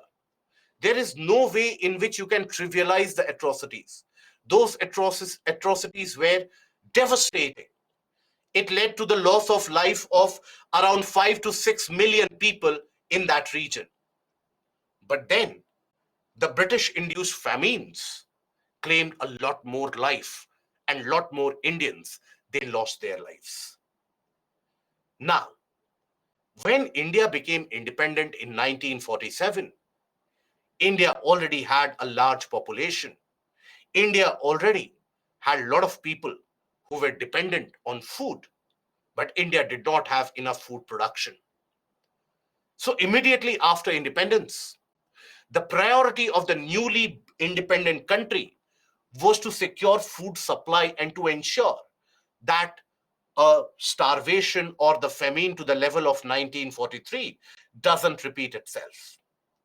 And at that point of time, we were dependent on the mercy of the Western powers, in particular, United States. United States, immediately after the Second World War, had initiated a program as per its own legislation, which was referred to as Public Law 480.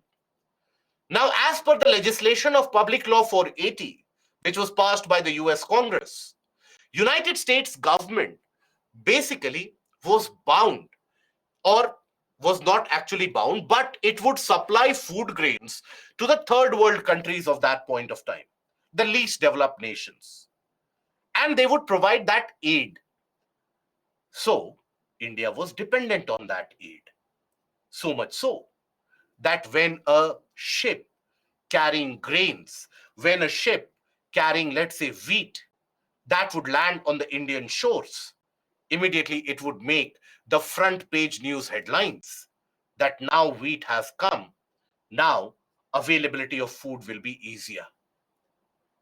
Now, at that point of time, because India was so very much dependent on the availability of grains, availability and supply of grains as grants by the Western powers, that was one of the bad phases in terms of Indian agriculture. And that is when India even had to toe the foreign policy lines as indicated by United States in many of the cases, where United States would hold it on ransom that, look, if you don't agree to what we are saying, we will not send you grains. Now, a country with large population and an expanding population could not afford to have its citizens without the availability of food grains. So in many of the areas, we did not take the stand that we wanted. So it was in the 1960s when basically Green Revolution came in. And Green Revolution basically was a methodology to increase the production of food grains like wheat and rice. So from that stage, when we were dependent on United States, even not only us, even our neighbors, even if you think about Pakistan, think about the present day region of Bangladesh, which at that point of time was East Pakistan, then Sri Lanka. All of these were completely dependent on the aid given by the foreign nations. Many of these regions till today, for example, Pakistan, Sri Lanka, they are still dependent on that foreign aid. But look at where India has come. Now, since the onset of Green Revolution, not only have we managed to fulfill our own requirement in terms of availability of food grains, we have surpassed that in the sense that in majority of the cases, India is either the largest or the second largest producer amongst many of the items. You had a condition and a situation immediately after independence around during the time of the 50s, 60s, and the early 70s, when not enough milk was available for the regular Indian. And then came Operation Flood or White Revolution, which was initiated by the visionary Varghese Kurian. And since that point of time, now India has become one of the largest producers of milk and milk products across the globe. So there has been a monumentous improvement which has occurred. There has been a substantial development which has occurred. Agricultural productivity alone, if you talk about the value added, agricultural productivity alone contributes close to around $300 billion to our economy, somewhere very close to the size of the entire economy of our Western neighbor, that is Pakistan. Almost that much amount we are generating purely by agriculture. Then agricultural exports. Indian agricultural exports are sought across the world. When the Russian-Ukraine war happened and is happening, a lot of wheat grains were stuck in Ukraine. India pitched in, and Indian wheat exports significantly helped the requirement across the globe. So, from a consumer which was dependent on an aid to a nation which is now an exporting powerhouse of agricultural products, we have indeed come a long way. And that progress has to be celebrated. That progress has to be applauded. That we have managed to come this far. Yes, we could have gone much further, but we have come this far. But while we are celebrating that, while we are applauding that, we still have to understand that more than 50% of our population is involved in agriculture, and they contribute close to around 15% to the economy. Think about it. More than 50% is involved in agriculture directly or indirectly, and they contribute around 15%, 15% roughly, to the economy. What does that indicate? That an overwhelming proportion of the population is contributing a small amount to economy. So that basically means what? There is inefficiency, there is poverty in the farm sector. Economic surveys have pointed out repeatedly that the income of the laborers, that has increased. Income of the working class has increased in the past 2 to 3 decades, but the income of the farmers, they have largely stagnated. Overall, we managed to produce more than 300 million tons of food grains, 300 million tons of vegetables and fruits, more than that. But still, there is inefficiency. There's a decline in farm income. So that means there's a lot of scope for improvement. And that means we still have these issues which needs to be addressed. And that is why UPSC is interested in this particular topic. So in this topic, first of all, we will familiarize ourselves with the agricultural practices observed in various parts of the globe, the basic type of agricultural practices. Then we will take a look at the portion when we talk about the cropping patterns. What are the cropping patterns which are experienced? Then we will come to cropping seasons of the country. After that, we shall be analyzing few of the major crops that we have. What are the conditions required? Which are the regions where they are grown? When is it that they are harvested? And after that, we shall be moving on into the portion of irrigation, then the portion of organic farming, agroforestry, social forestry. Agroclimatic zones is also something we will discuss. We'll discuss a type of organic farming, that is zero budget natural farming. That is also something we are going to discuss. And eventually, after going through all of that, it is going to give us enough amount of information about the issues which are prevalent in Indian agriculture. So here, let us initiate the discussion and let us start with the portion of agriculture. So starting with the first aspect of it, more than 50% of the population is overall indulged in agriculture. Gross value addition done by agriculture is close to the range of 270 to 300 billion dollars. As I told you, that is the size of almost the entire economy of our neighboring nation. Around 50, 60 years back, both these countries, India as well as Pakistan, they were completely dependent on the Western aid. But look where India has come. So there is a progress, but simultaneously a lot more needs to be done if we want to bring prosperity in the farming and agricultural community as is observed in the Western countries. Now, exports from agricultural sector alone are close to around $50 billion. Overall, India is expected to produce around 316 million tons of grains in the year 21-22. It is estimated that that much production would have happened. We will get to know about that, how much exact production has happened. We'll get to know it by later part of this year. Now, so Indian agriculture has come a long way from the Public Law 480 phase, that is PL 480 phase, to the present situation. Now, one of the problems in agriculture that you can see directly from the first slide is this problem. More than 50% of the population is involved in agriculture. Now, that means there is a kind of a disguised unemployment or an overemployment of sorts. For the work that can be done by one individual, you have 4 to 5 people working there. So obviously the income level will get distributed. And overall average income generated by an individual will be much lesser. So the need of the hour is what?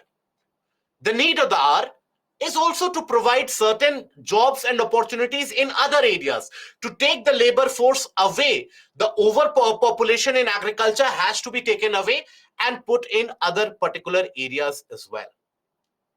So here, let us understand this, right? Vivek, farmers are enjoying multiple benefits from public money. How much more is justified? So that is basically, again, Vivek, I will tell you, I would urge you that let us not have this kind of a line of thought as much as possible, because please understand, all this information that you are getting from that farmers are enjoying so much from public money, it is only few of the farmers, around 1 to 2% of the farmers, who are getting the benefit out of all the public policies which are directed towards them. Only around 1 to 2%. Majority of the farmers of the country, please understand, farming community of the country is not restricted to Punjab, Haryana, and Western UP. You have farmers across the country from Assam, Bengal, Bihar, UP, Gujarat, Madhya Pradesh, Maharashtra, Telangana, Andhra Pradesh. Farming community is present throughout.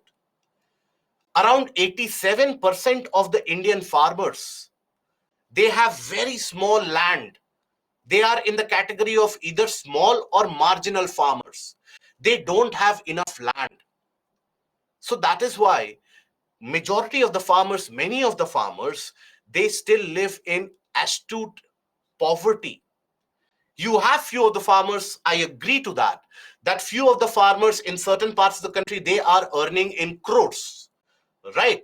They don't have to fill tax also, because agriculture is not a particular area where you are charged a lot of tax. So you have certain monopolies which are also working.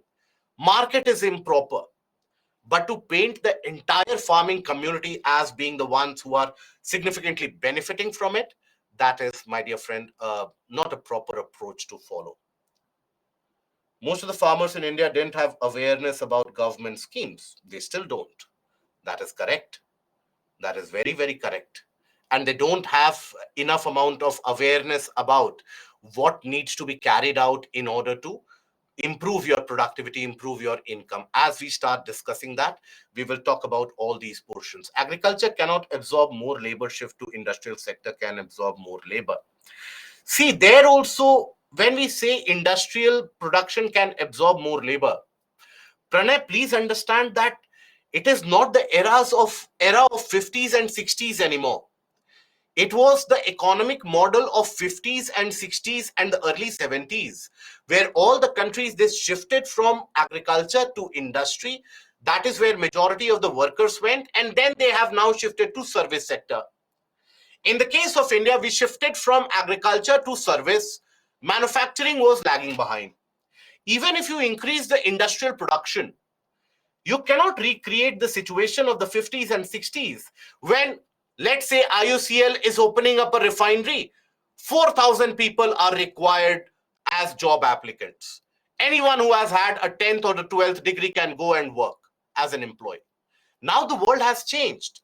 Now we are living in a world of an artificial intelligence and blockchain technology, where the labor force in itself is being made sort of irrelevant.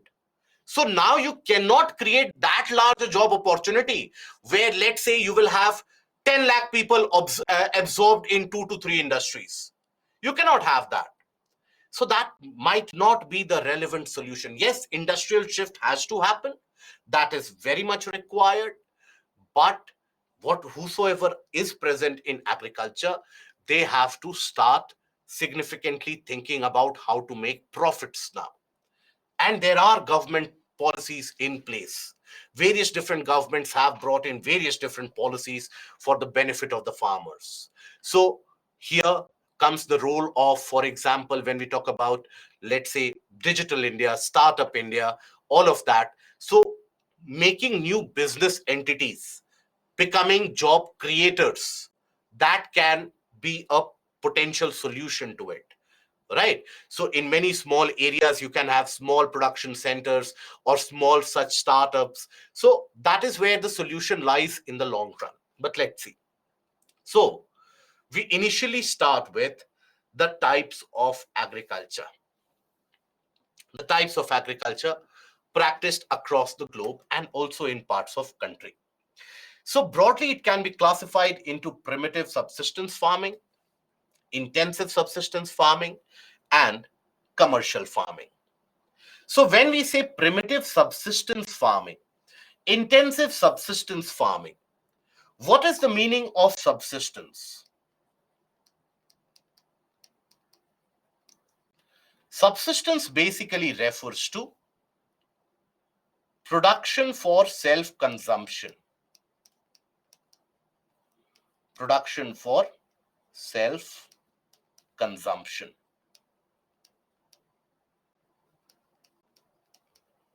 That you produce what you will consume through the year. You produce only that much, right? That is subsistence. Okay, I have a couple of more questions. Solanki, if 50% of people into agriculture, then did government have any kind of skills or schemes? And also the farmer have more than 2 to 3 child in the family. So then which kind of facilities they have? Let us understand this entire portion and this entire process of agriculture. So the problem that you are referring to, that a farmer having 2 to 3 children. So see, the easiest solution is to provide a kind of a quality education, skill development. If you provide a quality education, that is where they will have opportunities when they grow up. Otherwise, what generally ends up happening is that the same land gets further subdivided into 2 to 3 portions depending upon how many kids they have. So accordingly, the size of the farm gets smaller and smaller, and the income falls further and further. So let us understand, let us analyze that. And at ground zero, still middleman problem exists. That is a major problem. It is very difficult to get rid of those problems because they are so deeply ingrained in within the socio-political setup, and no possible individual from an administrative point of view can simply append the socio-political setup which has been established. So that is why it is very difficult to get rid of middlemen. We'll talk about the middlemen when we come to the issues in agriculture, where we'll talk about the fact that India is one of those countries where the greatest rate of farm to table inflation happens. That is, the farmer sells, let's say, tomato at rupee 1. You as a consumer, I as a consumer, when I go to the market, I'll buy the same tomato at rupees 50. So the farmer is poorer, the consumer is poorer, but in between, there's a lot of money which is made. So we'll talk about it. Okay. So coming to the basics of it, primitive subsistence and intensive subsistence farming. Subsistence here refers to you produce only for your self-consumption. So obviously in this method of cultivation, what do you think? Will there be a massive role of technology, or will technology take a back seat in this? Technology in the sense weather prediction data, technology in the sense measuring the amount of soil moisture with the help of tensiometer and so on, automatic irrigation valves, etc. Do you think that in this farming people will deploy that? No. So in this subsistence farming, you will find lack of technology. You will also end up finding the aspect of very small size of land. See, if the land is very small, a farmer cannot produce in large volume. If the land is very small, a farmer cannot deploy a tractor or a harvester in that region. If a land is very small, the farmer cannot afford proper irrigation channels in that region. So that brings about automatic impoverishment. almost around 86.7, take the number as 87. Almost 87% of the farmers in our country, they are either very small or marginal in terms of land holding. That is one major problem. Now, let us understand what is the meaning of primitive, what is the meaning of intensive, and then we'll come to commercial farming. Primitive means older traditional methods of cultivation. No update. So here you are completely dependent on natural resources. If the rains come, I will be able to plant crops. If the rains fail, my crops will fail. So you are dependent on nature completely. That is primitive subsistence. Then here, intensive subsistence. Intensive subsistence basically means that whatever size of land is available, every individual of the family, maybe 10 members, 11 members. Now, Solanki, you have pointed out a very kind of an optimistic picture where a farmer has got 2 kids. Generally, if you take a look at the family size in agricultural communities, it is much larger, particularly in the states such as Odisha, Jharkhand, eastern part of Uttar Pradesh, Bihar, West Bengal. The family size is much, much larger. So that is where you also have a problem of overemployment even in these areas. Then you have commercial farming. Commercial farming is carried out in very large land areas. And there is only one motive, one objective: profit. I have to earn profit out of it. So here, commercial farming in India, typically carried out in the regions of Punjab, Haryana, Western UP, some parts of the tea belt in the northern portions of the country where tea is planted, some of the fruit orchards in the region of Himachal Pradesh, Jammu Kashmir, there also you have commercial agriculture. Then in the southern part, that is where in certain pockets you will come across prosperity. In the sense, prosperity, you will find the presence of the agricultural community who own very large areas of land, and they will carry out cultivation purely for profit purposes. So that is basically the aspect of commercial farming. Let us analyze slightly more. So when we take primitive subsistence farming, so here it is practiced in small piece of land using rudimentary means very basic tools and techniques. A very traditional method of cultivation is carried out. You are completely dependent on natural resource, heavily dependent on natural resource. You don't have any availability of manure, any availability of fertilizer to increase the fertility of the soil. You don't have artificial methods to provide water to the soil or to your farmland. You are completely dependent on what is provided to you by the nature. If God Almighty is not kind to you in that particular day or year, your crops will fail. You will go to the nearest money lender because you are afraid to go to the banks. You will go to the nearest money lender to borrow some money. You will pay high interest on that money. Maybe if next year also your crop fails, that enters you into a debt cycle where you'll have to borrow more to pay your earlier loan, and this continues, sadly, leading to farm suicides in many parts of the country. And it is an absolute shame that still farm suicides are a reality.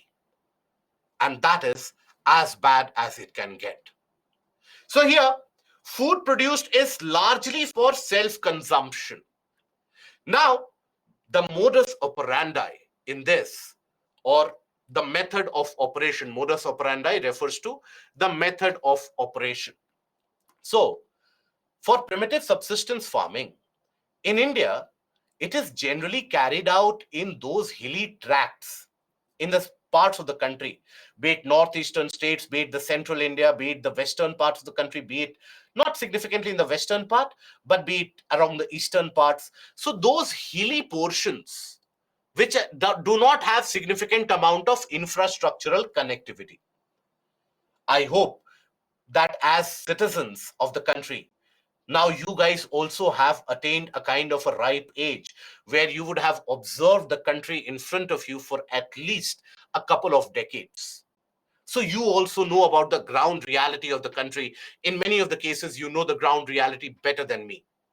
So you would also be aware that in many areas, electricity as a resource has reached recently.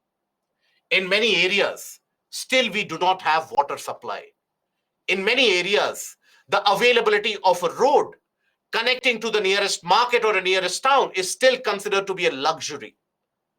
So that is where you have in those regions primitive subsistence farming being carried out.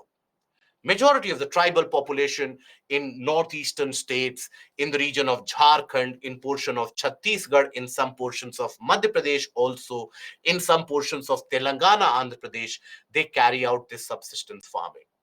So the method of operation is a shifting type of agriculture. Now, what is a shifting type of agriculture? So what people do is, let's suppose that you have to cultivate a piece of land.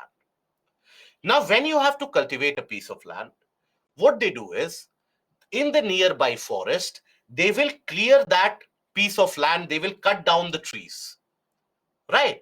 So in a particular region, let's suppose modus operandi means method of operation. So in a particular region, let's say you have trees, forested landscape.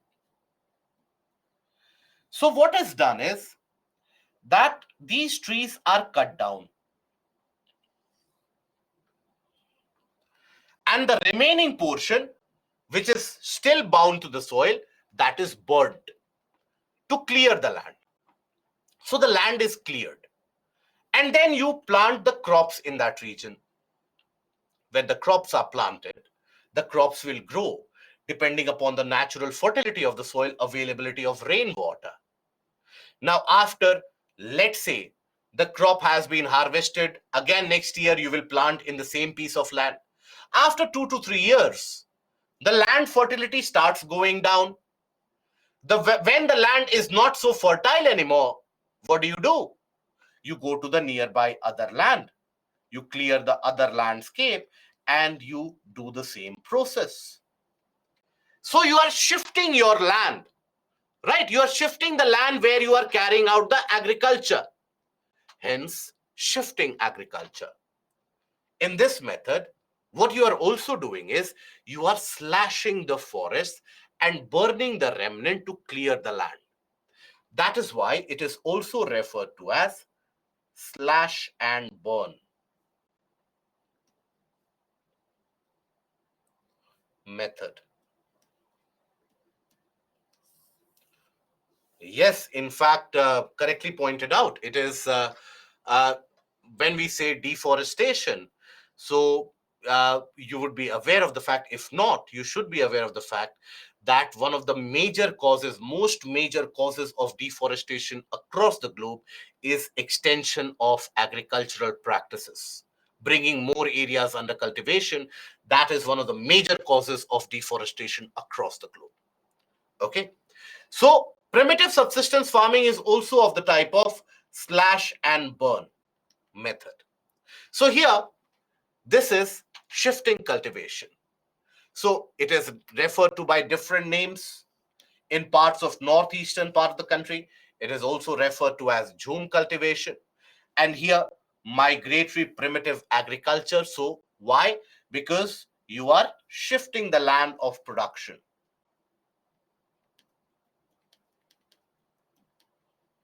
Shifting the land of production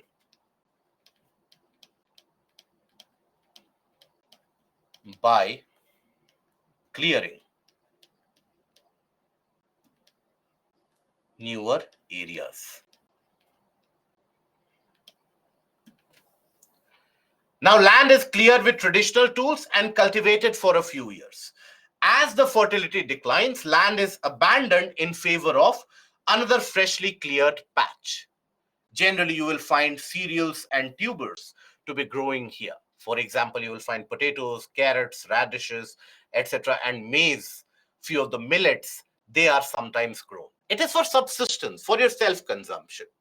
But this production is nowhere enough to fulfill your entire requirement for the year. So that is why people in the region, they also engage in hunting, gathering, fishing, and bird rearing to supply that level of income. For self-sufficiency, people also engage in these activities. So this activity is carried out in Latin America, tropical Africa, tropical regions of South and Southeast Asia. Also, you find this activity to be very prominent. Jhum cultivation, it is the name given, right? Similarly, you have various names associated in different parts of the country. This shifting cultivation is associated with different names. Across the world, it is associated by different names. For example, it is referred to as milpa. So you have different names associated with it. So Jhum cultivation is just one of those associated names. Okay. Then we come across intensive subsistence farming. Here, it is dependent on the fertility of the land. Dependent on fertile lands. Mostly across alluvial deposits.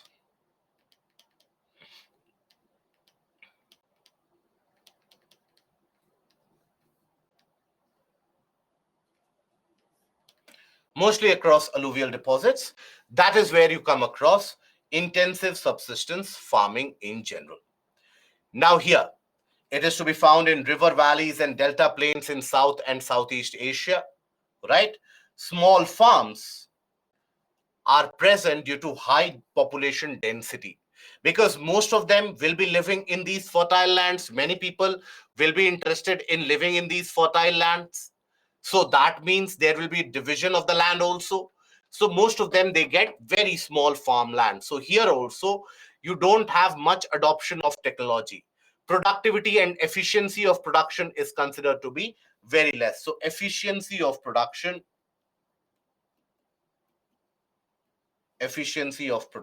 is less.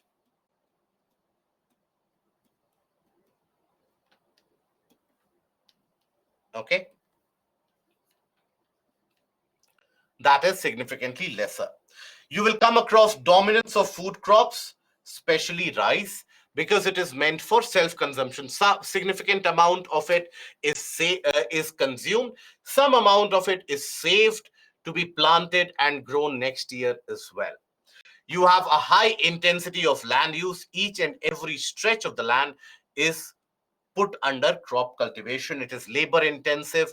As I told you, in the small farmland, all the family members, 10, 11 family members, all of them will be working on that farmland. So overall, there is division of labor, but at the same time, that means individual income levels will be very low. Traditional methods like crop rotation, mixed cropping, etc., that is done to maintain soil fertility. You have low level of commercialization because you have very small surplus. Why do you have very small surplus? Efficiency of production is low. Small farmlands,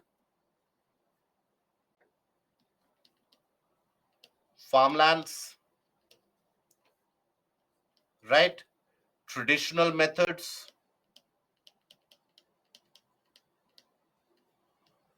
lack of irrigation also.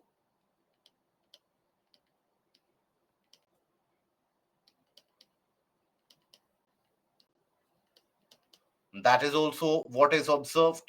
And then you also have lack of technology,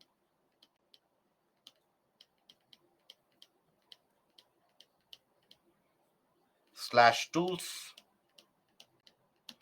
So that is why you have a very small surplus which is generated. Hence, the income level will be perpetually very low. Then after that, we come to commercial farming. Commercial farming will have only one motive, and that is to earn profit. Okay.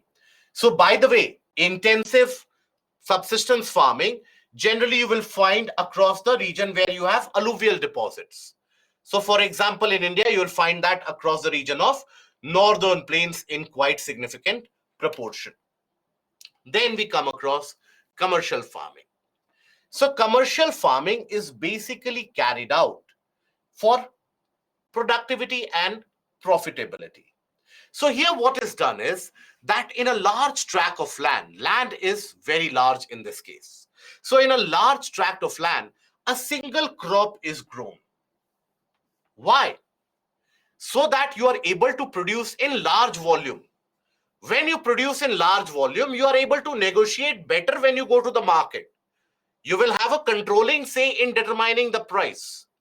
For example, let's say you as a farmer, you go to the market and you say that I have had 4 quintals of production of a particular crop. And let's say another farmer or one of your friend goes to the market and says, I have 5 kg of production. Obviously, the one who has had 4 quintals, they will be given much more priority, better pricing also. So that is the concept which is used, that you play by volume. If the volume is large, volume of produce is large, you have a better kind of a control in terms of price mechanism as well.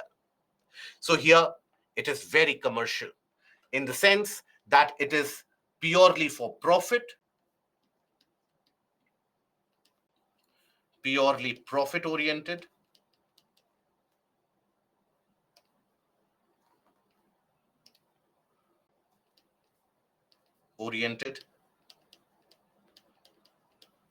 It is capital intensive. Means what? Means it requires a lot of investment to initiate the farming process. You need to install all those modern pumps and machineries. You need to bring about modern thrashers, tractors, harvesters. You need to bring about a large labor force also.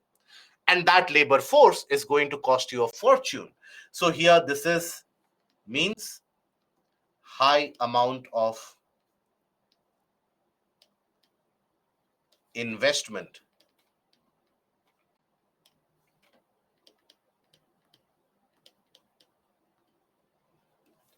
is required. Then it is labor intensive as well.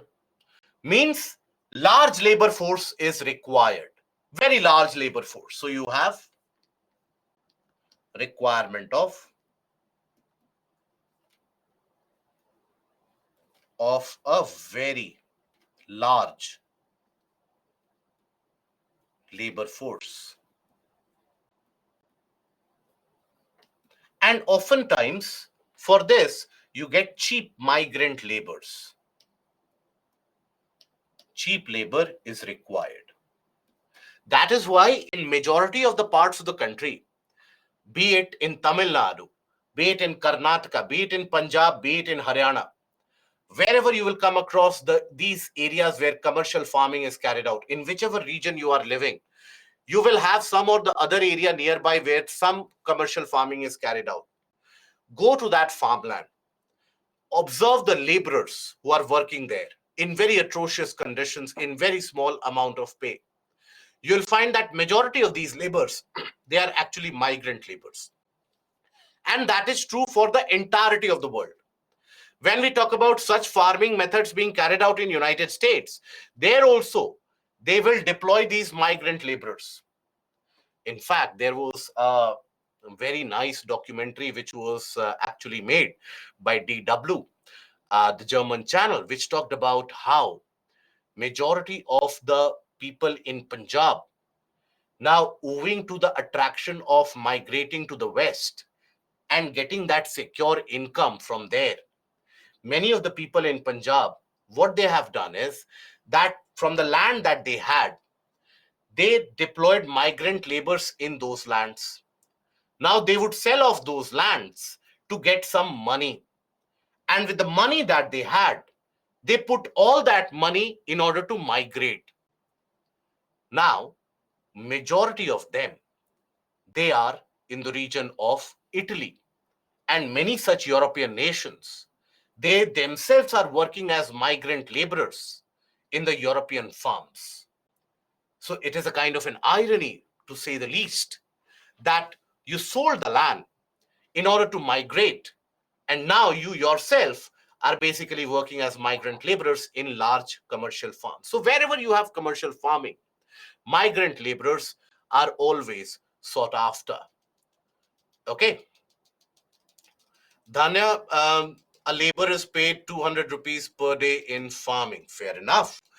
Might be in your region the labor is getting a significant amount of money, but you will find many of the areas and in many of the regions also, even for example, when you go to, let's say, um, in Tamil Nadu, if you go to the region around Uti, the outskirts of it, right? Look at the conditions in which these laborers they live.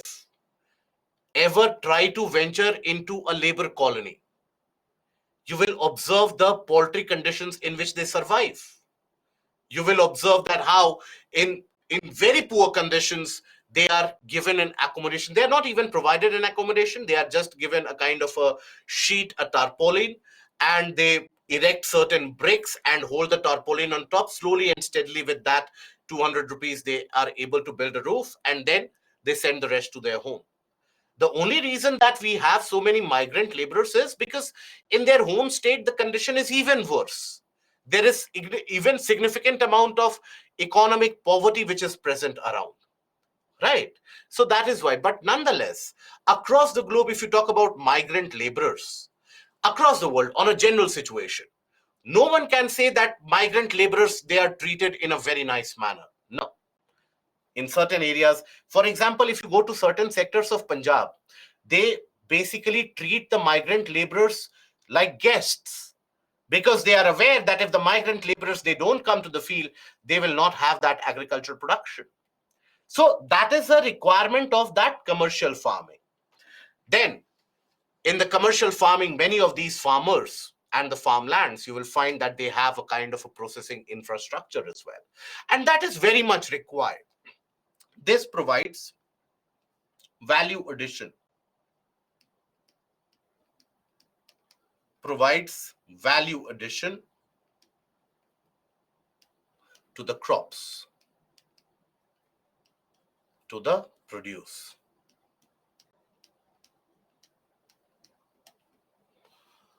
Okay.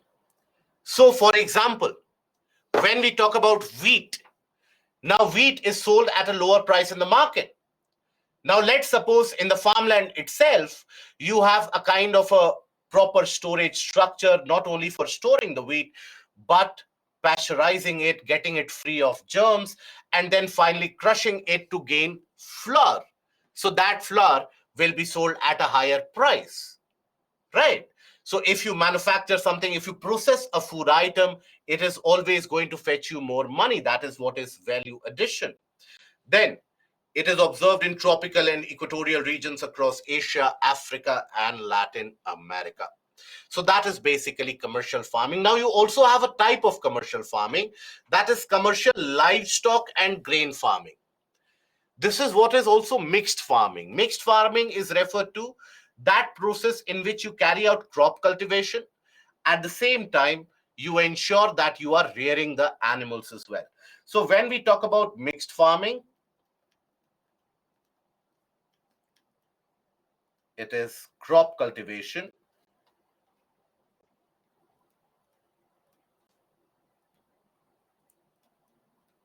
plus animal husbandry.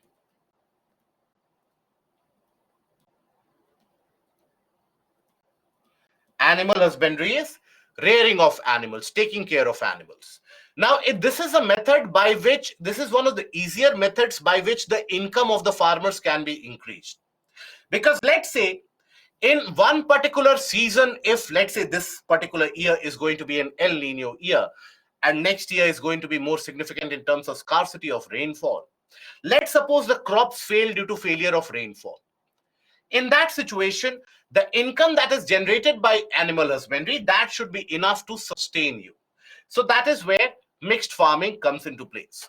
So it is in humid temperate areas like Northwest Europe, Eastern North America, parts of the erstwhile USSR, that is in the present day region of Ukraine, Central Asia,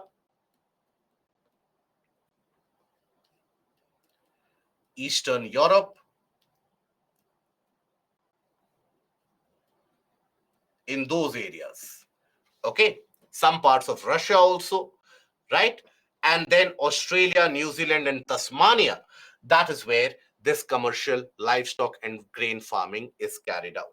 Now, equal emphasis is laid on not only crop cultivation but also animal husbandry. Here you'll find variety of crops and cattle to be taken care of. Here also, intensive use of land is made. Each and every parcel of land is made a significant utility of. There is a high level of modernization and commercialization, high capital expenditure on agrochemicals, farm machinery and building, crop rotation and intercropping are also carried out. So this is the characteristic. Now we come to the portion of cropping pattern.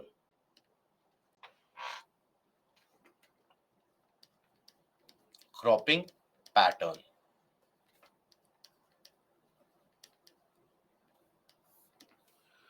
Now, cropping pattern in simplest of the terms, not the ideal definition, in simplest of the terms, what does that refer to?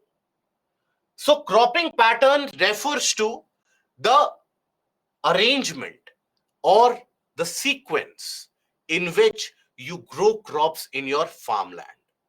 That is cropping pattern.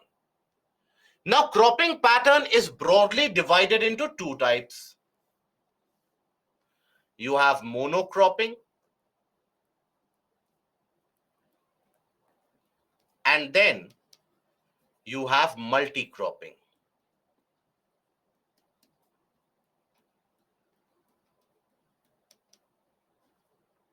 So the name in itself will tell you monocropping means you grow one crop in your farmland. Single crop is grown. Then you have multi-cropping. Multiple crops are grown in the farmland.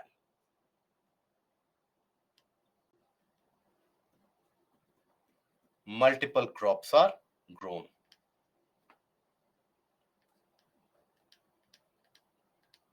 Now, even here, there can be difference in terms of how multiple crops are grown.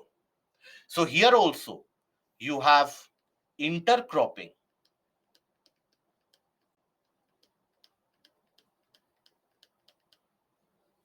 What is intercropping? For example, let's suppose I have a farmland. Now, in this farmland, simultaneously, I grow different crops. In this, I grow, let's say, rice. Then simultaneously in other, I will grow a vegetable, maybe. Then again, maybe I will have the growth of rice again. Then in another row, I will grow another kind of vegetable or a flower or a plant or a spice. And here, what do you observe as the overall trend?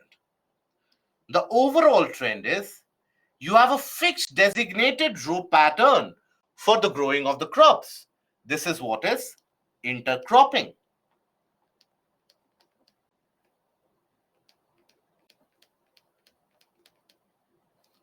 Fixed row pattern for the growth of the crops.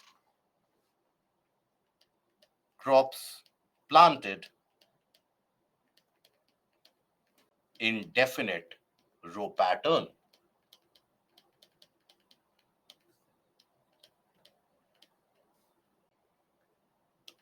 And that allows you to grow multiple crops at the same time. That is what is intercropping. So here you will have crop 1, maybe a food grain. Here you will grow crop 2, maybe a vegetable. And like that, you can improve your production. That is intercropping. Then after that, you have another kind of multi-cropping. That is what is referred to as mixed cropping. Mixed cropping.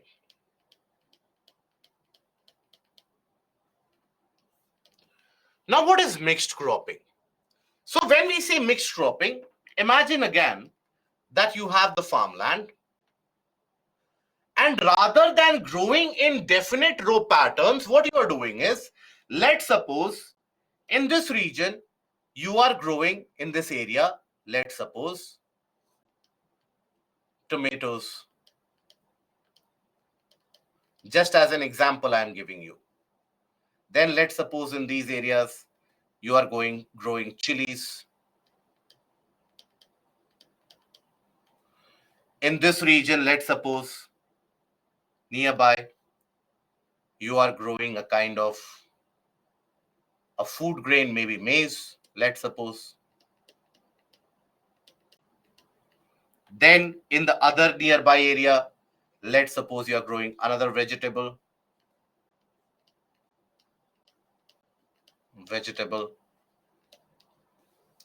Then in another area, maybe here, let's suppose you are growing another kind of a crop. Right? So like that, here you don't have any definite arrangement or any definite row pattern. So here the crops are basically intermingled. That is what is mixed cropping.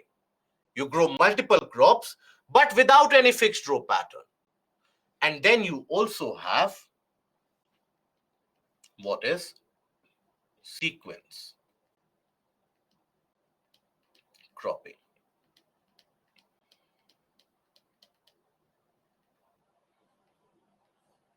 Sequence means that you grow multiple crops in the same year in a sequence. For example, you plant rice. Rice is planted generally during the monsoon months and is harvested in the month of October or November. You harvest rice and then you plant wheat.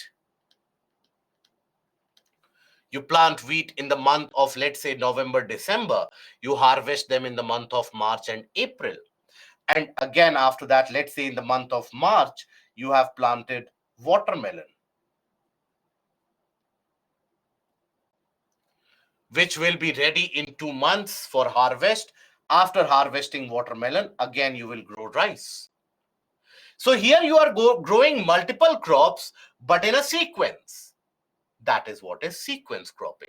So intercropping, mixed cropping, and sequence cropping, all of these are basically when you are able to grow multiple crops in the same piece of land in the same year. That is what is indicated by the different types of cropping patterns that we have. Okay? Is that understood? Good. Now, types of cropping system. Monocropping. This is the definition aspect of it. Monocropping or monoculture, growing of only one crop on a piece of land year after year. Multi-cropping when we talk about. So growing 2 or more crops on the same piece of land in one calendar year, that is multi-cropping. And multi-cropping has got various types. It has got various different subtypes. Intercropping, it is growing of 2 or more crops simultaneously on the same piece of land with a definite row pattern. Observe here, definite row pattern we have grown. That is intercropping. Then mixed cropping. It is growing of 2 or more crops simultaneously intermingled without any row pattern. So this is mixed cropping, where you are growing without any kind of a row pattern. Then you have sequence cropping. Can be defined as growing of 2 or more crops in a sequence on the same piece of land in a farming year.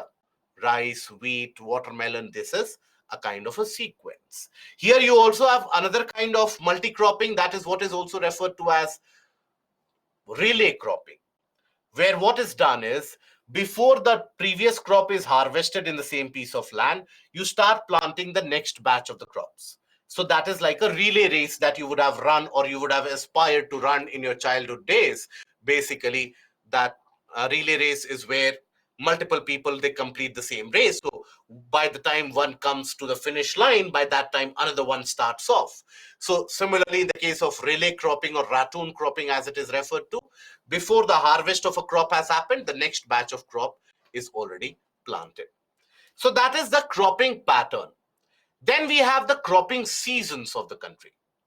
So in India, the climatic conditions, they end up varying quite significantly.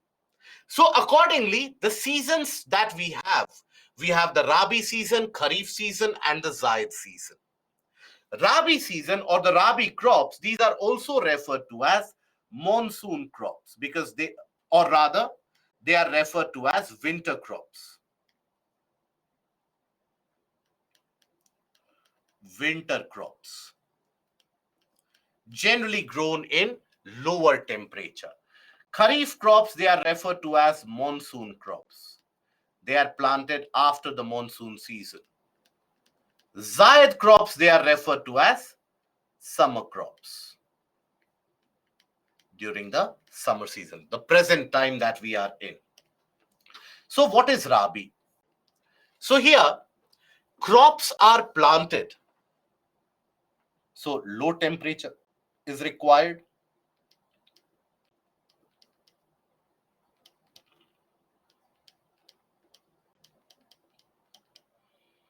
Okay. Crops planted mostly in November, December, harvested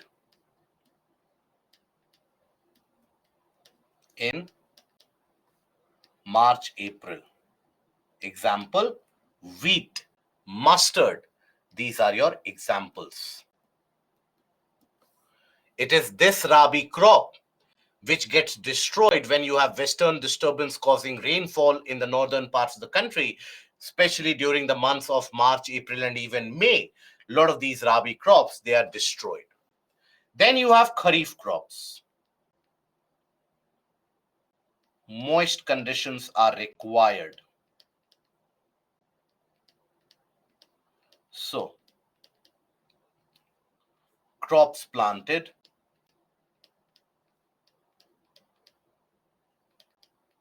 in June, July, August, harvested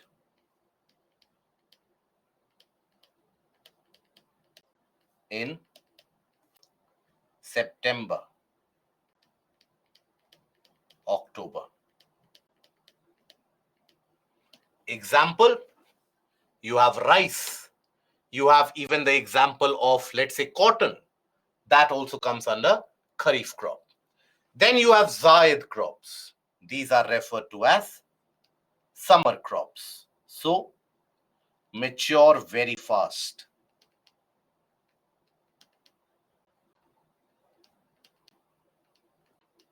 Is very less. So, these are crops planted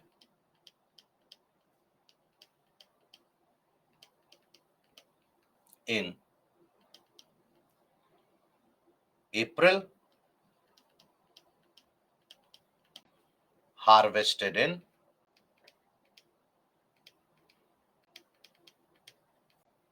June. For example, watermelon, muskmelon, cucumber, these are your examples of Zaid crops. So that is basically the different cropping season that you have. And these are few of the crops. So for example, barley, wheat, peas, mustard, all of these are your Rabi varieties. Rabi crops, all of these. Then for example, paddy, maize, jowar, cotton, tur, groundnut, soybean, all of these are basically your kharif crops from here on to all the way till here. These are your kharif crops in general. And then you also have watermelon, muskmelon, and cucumber. These are what? These are your Zaid crops. So all these Zaid crops, they will be sown or planted generally in the month of April. and they will be harvested in late May itself, or in middle June they will be harvested. So the growing time is very less. So crops mature in around 45 days. Okay. Example: watermelon, muskmelon, cucumber. These are your examples. Zayed cropping not understood. What is there to understand in Zayed? What is it that you have not understood in Zayed cropping? Kindly specify what is the problem in Zayed cropping that you have not understood. Maturing time is less. So maturing time, these are the crops: watermelon, muskmelon, cucumber. These are the crops which will generally end up maturing by the end of May. By the mid of June, they will mature. Right, that is why they are referred to as summer crops, because they are very predominant in the case of the summer season. That is when they are grown. They are planted in the month of April. And when we say maturing time is less, basically means in how much time will you be able to harvest, right? When is it that you will be able to harvest? So here, this gives you an idea about how quickly you can harvest. So this is planted in June, July, harvested in September, October. So you have a time span of 4 to 5 months. November, December, harvested in March, April. So again, you have a time span of 4 to 5 months to 6 months. Here, the time span is around 1.5 months. Hence, it is referred to as a shorter maturing time. Okay, right. So then we come across the various different crop types that we find in the country. We start with the portion of rice. Before that, we'll take a break, the snacks break. So the break will extend from 5 to 5:30. So we'll come back again with the new link. You will join at 5:30. Okay, so take a break till 5:30.